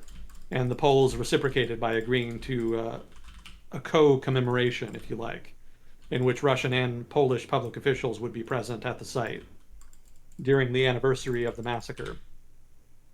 So the president's brother at the time, who was actually his twin brother, they're actually famous twins, child stars, child TV stars, who were famous, I want to say, in like the 1970s or 80s in Poland. And then they both got into politics. So one of them became president, the other one did something else. I don't remember what the other one was doing. But he and a bunch of other high-level public officials in Poland got on a plane and flew out there, and the plane actually crashed on the way to the commemoration. And it killed everybody on board, including the president's brother. And there's kind of a conspiracy theory in Poland that the plane crash was not an accident, but that the Russians did it on purpose in order to assassinate leading figures in the Polish government. I mean, the conspiracy theory was never all that clear about just what the Russian objectives were supposed to be, but there are some people who believe it. And allegedly, there's a rumor that the president himself believes that it wasn't an accident and that the Russian government kind of had it in for him and his brother. So that's supposedly one of the reasons that the Polish government has been so pro-Ukraine. It's not just the historical factor, it's also a personal factor. Interesting. I did not know that. It would, I mean, it seems sus, just the group of people who are there and what it's about. Mm-hmm. If you're already addressing something where there was bad blood, and then all of a sudden the figures who are on the way to try and make amends are killed, like, sure, there's not too much evidence, but I can understand why someone would raise an eyebrow. Yeah, maybe you could argue that Russian ultranationalists did it, maybe in government or something, because obviously they've never wanted to admit the Katyn massacre. Mm-hmm. But I've never heard of any substantive evidence to that effect. Everything I've heard has argued that it was just an accident. But it was just a terribly timed accident, basically. That's pretty much one of the worst times right there when you have like this sensitive diplomatic meeting of this kind, diplomatic event, I should say. Poland's been very pro-Ukraine. Hungary has not, and that's become something of a wedge in their relations. And so the president of Poland actually came out and said that Poland would not have normal relations with Hungary until their position on Ukraine changed. So that was a significant diplomatic change out of Poland. It's very rare historically for them to turn on each other like that, and even more so given how much they've backed each other in their respective battles with the European Union over the past 10 years. That's a significant schism. I don't know if it'll be enough to shift Hungary's position, but it is noteworthy that even Hungary's closest ally now is questioning their Ukraine policy.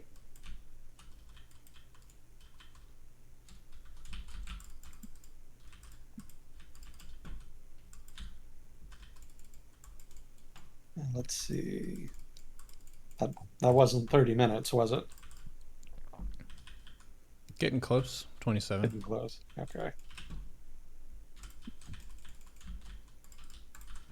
Let's see.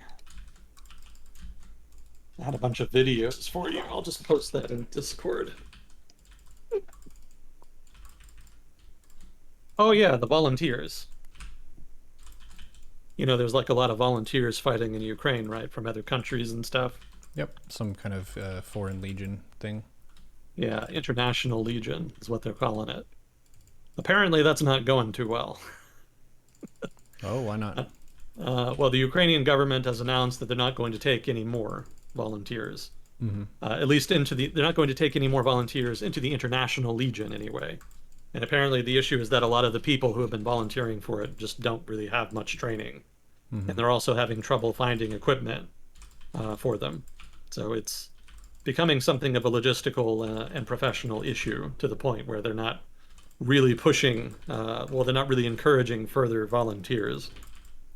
Uh, Also, they're having trouble coordinating among the different people from different countries. That's apparently also been an issue. Yeah, it's hard to give orders if people speak different languages, for example. Yeah. So there are still people going, but from what I've read, the people that actually have training who want to volunteer, what they're doing is that they're trying to get into the Georgian Legion. So that is a force of volunteers from Georgia fighting with Ukraine, and apparently they're much more professional than the International Legion is. Much better trained, better equipment, etc. So a lot of veterans and experienced personnel from other countries are trying to join them instead of the International Legion, and that seems to be a effective workaround for the moment. But yeah, otherwise, the International Legion itself has not quite lived up to the hype, it seems. Yeah, I've had a lot of people talking about the International Legion, even talk about joining it, and how that's a thing some people feel like maybe some people they know are involved in the conflict and they want to help them, or just like that general call for help. Like people want to answer it in some way, but it is quite a challenge to take a person who is eager to fight and get them into a useful position on the front line without being a hindrance, because it does mean you have to have more administrative capacity the more volunteers you have. It takes work to tell people where to go and what to do. Exactly. So, So it's kind of just been a hassle handling all of them. mm-hmm, And yeah, they're just kind of moving away from the model for the moment. mm-hmm. You can still go if you want, but the International Legion probably isn't going to take you. You'll probably have to figure out something else. And I also thought this was interesting. They've organized a volunteer battalion of Russians. That is to say, people from Russia who want to fight against the Russian army in Ukraine. Hmm. Yeah, apparently they've taken on the symbol. Well, there's a flag that's kind of become the symbol for anti-Putinism, if you like, in Russia. And it's basically just removes the red from the Russian tricolor and replaces it with white. Mm-hmm. And supposedly that's partially a reference to the Republic of Novgorod, which was one of the early medieval princely states in, well, not princely, it's a republic, but it was a medieval state in what is now Russian territory. And it was a pretty powerful one for the time. But it was one of the few times in Russian history where there was an actual functioning republic in the country. So its usage of a flag that resembles the flag of Novgorod is partially a reference to their preference for a republic, Hmm. an actual republic, not the one, not like the one they have now, basically. So I thought the symbolism was pretty interesting there. Cool, didn't know about that. Yeah, there was also, I think, some video of some guys who were using some symbolism on their uniform of the Free Russian Army. Now, that's not what it was called, but I don't quite remember. But basically, it was a army of what would you call them? Defectors, I guess. During World War II, a bunch of Russians switched sides after they'd taken prisoner and agreed to fight with the Germans.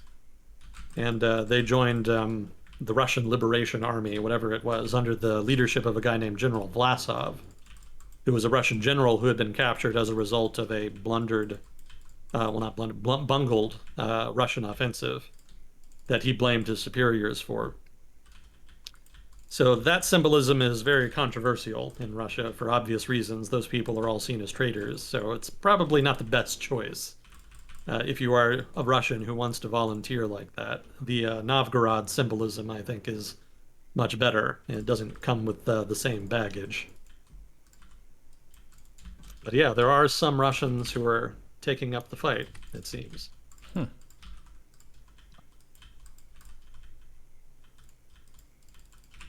Let's see. The UN Assembly suspended Russia from the Human Rights Council. No surprise. The only surprise there is that India abstained. So India has been very cagey about the whole Ukraine issue. They said that they supported Ukraine, but they also don't want to damage their relationship with Russia. So they had not voted to censor Russia for the conflict in Ukraine or any of the other symbolic actions the UN has been taking. And they've been pretty reluctant to engage in any of the sanctions regime that's been enacted by the West. So it seemed like India was siding with Russia, more or less. But in the vote on the Human Rights Council, they abstained again. And the reason that's significant is because just because of the way the rules on votes in the Human Rights Council are, or at least in this particular type of vote anyway, abstaining is no different than voting no, basically, because the votes only count if it's yes or no. Mm-hmm. So, right. So as a result, by voting to abstain, by electing to abstain, they effectively voted against Russia. They really needed countries to vote explicitly no in order to prevent being voted out. But India did not do that. So as a result, India kind of cited that as an example of the neutrality of their Ukraine policy. They're not picking sides, they're just trying to maintain their interests as best they can.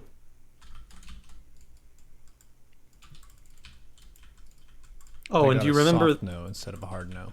Yeah, yeah, soft no instead of a hard no. Do you remember the stuff about Russian troops getting sick because they were in Chernobyl, Yep. kicking up the dust and whatnot? So what I had said last time is that from what I'd read, they drove through the area, the Red Forest specifically, and they kicked up a bunch of radioactive dust that got in their lungs, and that's how they got sick. And there was also some talk about Russian troops digging trenches and fortifications and getting sick from that, but I noted that there wasn't really any visual evidence of that at the time, and that it may not be true, basically. Well, in the past week, we have footage of the fortifications and trenches they dug, so it seems that was actually true. Oh.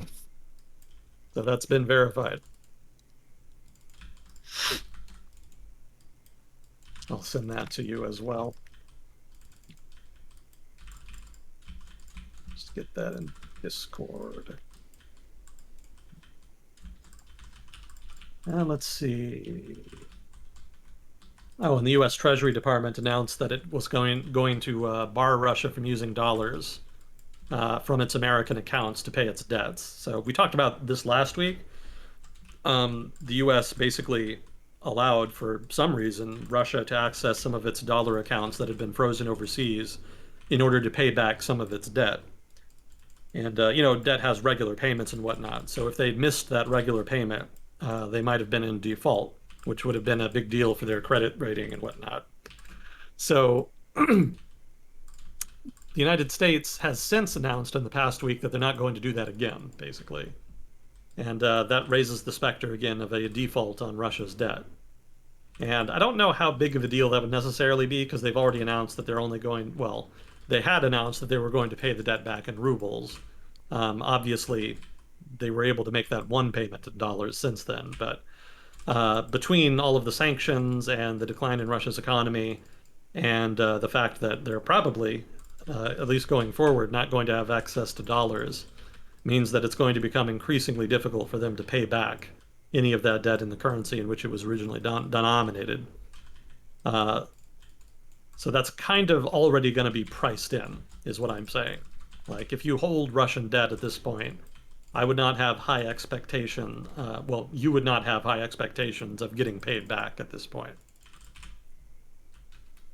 So given that they've already probably priced that in, I don't think that it'll necessarily be a dramatic change if Russia actually does default. I think that's kind of just expected at this point. Mm. But certainly, it's already become harder for them to borrow money, significantly so. And a default will basically just make it official,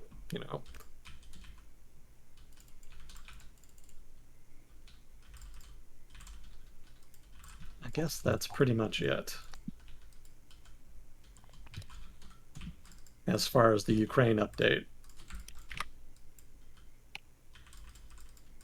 And we already got some of the other stuff, so. Did we have any time left? Yeah, I'm kind of stuck in a. My opponent's almost dead, but I can't kill them yet.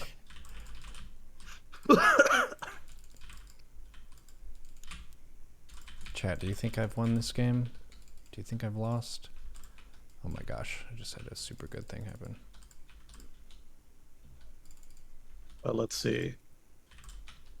I guess we could talk a little bit about the economic impact of the conflict. I've kind of been delaying that. Did we already talk about Russian airlines? Hairlines or airlines?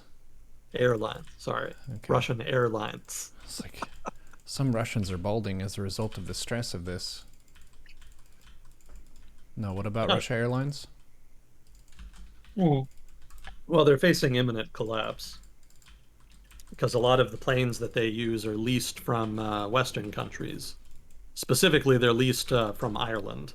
Mm-hmm. Ireland doesn't build the planes, but the company that they lease them from is based in Ireland. So all those countries have sanctioned Russia and are among the measures that have been implemented are prohibitions on sharing spare parts and other such things with them. Also, the leasing itself, I think, is also potentially barred. It could just be that the leasing companies don't want to continue the relationship just out of fear of possible future sanctions. But regardless, the leasing companies want their planes back, and the companies that maintain the planes, that send spare parts and whatnot, they've cut off the Russian airlines from any new parts or maintenance support or what have you. So the result is that the Russian airlines increasingly are facing legal pressure to give up their planes, and even if they keep them, they're facing a lot of pressure from the producers, the manufacturers, due to lack of supplies, spare parts, maintenance, etc. And the result is that they may not be able to fly much longer. I think the Russian government did propose a new rule which would allow them to basically seize the airplanes. So they probably won't give them up. But Mm. even if they don't give them up, the lack of maintenance support is going to be a problem. So it's not clear how much longer they can realistically continue flying without jeopardizing the safety of their passengers. Another problem too is that Russia and Europe have did a little tit for tat. They both closed off their respective airspaces to each other, and that's meant that Russian airlines basically can't go anywhere, at least not in Europe.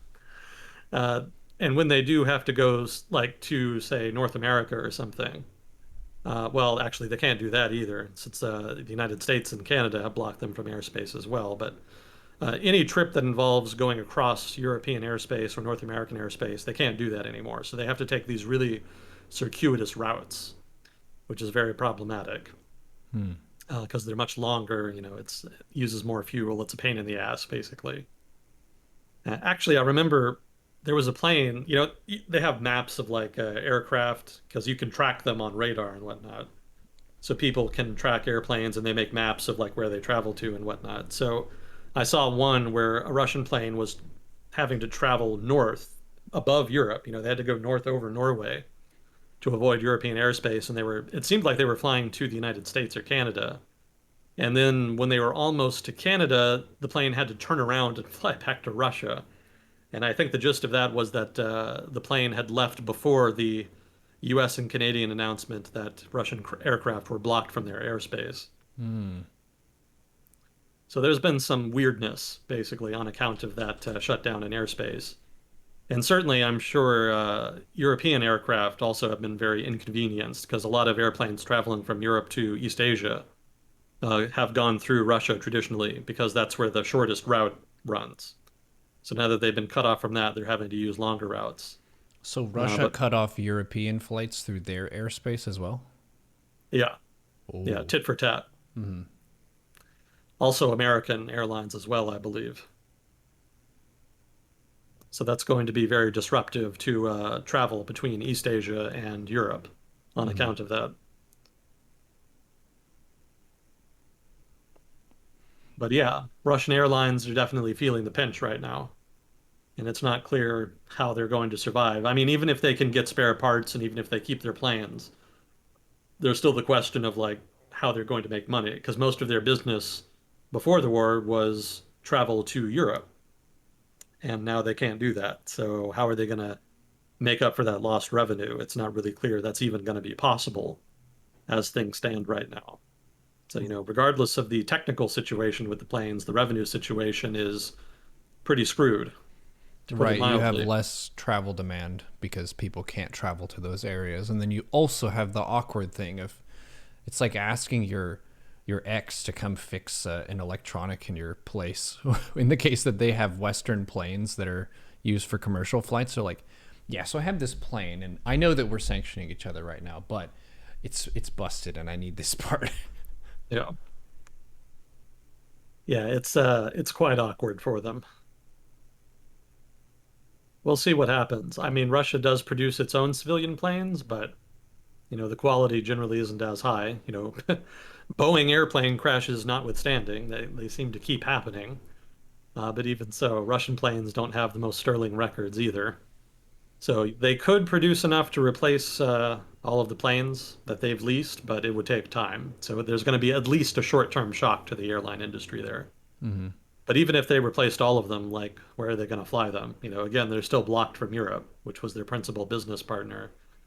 So that being the case, yeah, they're going to lose a shit ton of money, and their travel options are going to be severely limited going forward.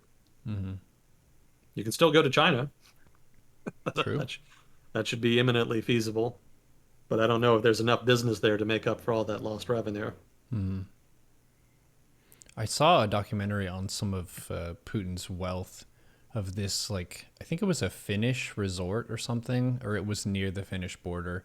This, like, Hmm. super deluxe complex of a massive mansion with a bunch of servants' quarters and things all around it. And it was kept very hush hush. It's a gated sort of property with pretty tight security.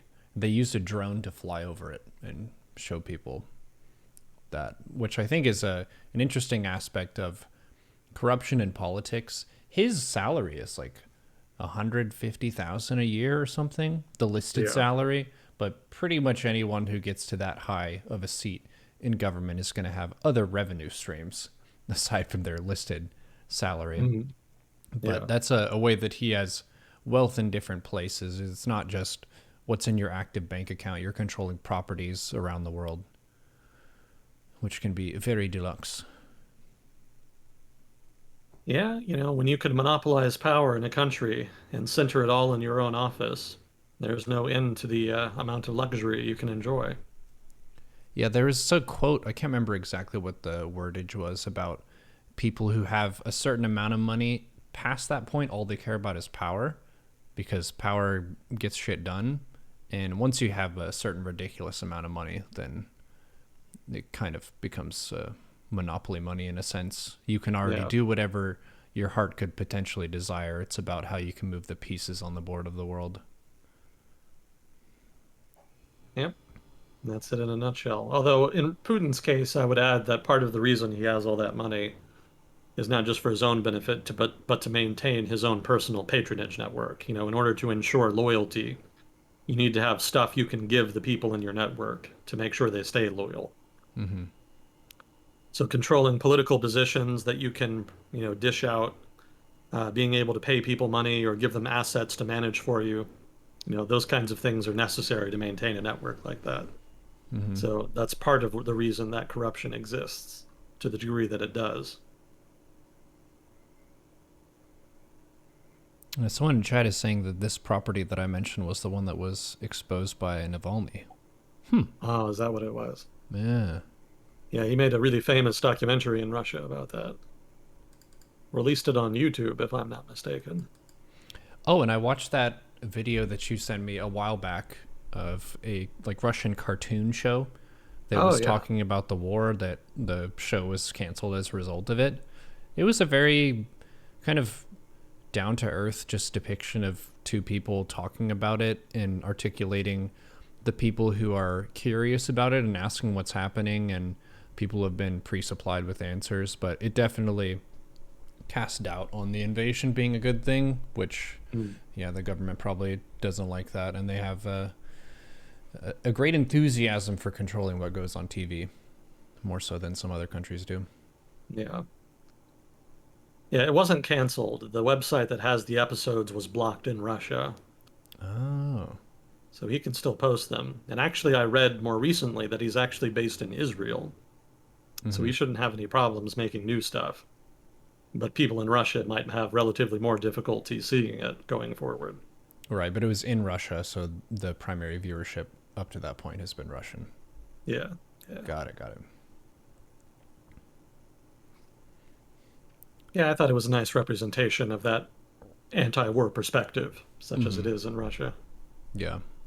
That would certainly be a safer place to make an anti war cartoon video from Israel than in Russia itself. Yeah. Yeah, I concur.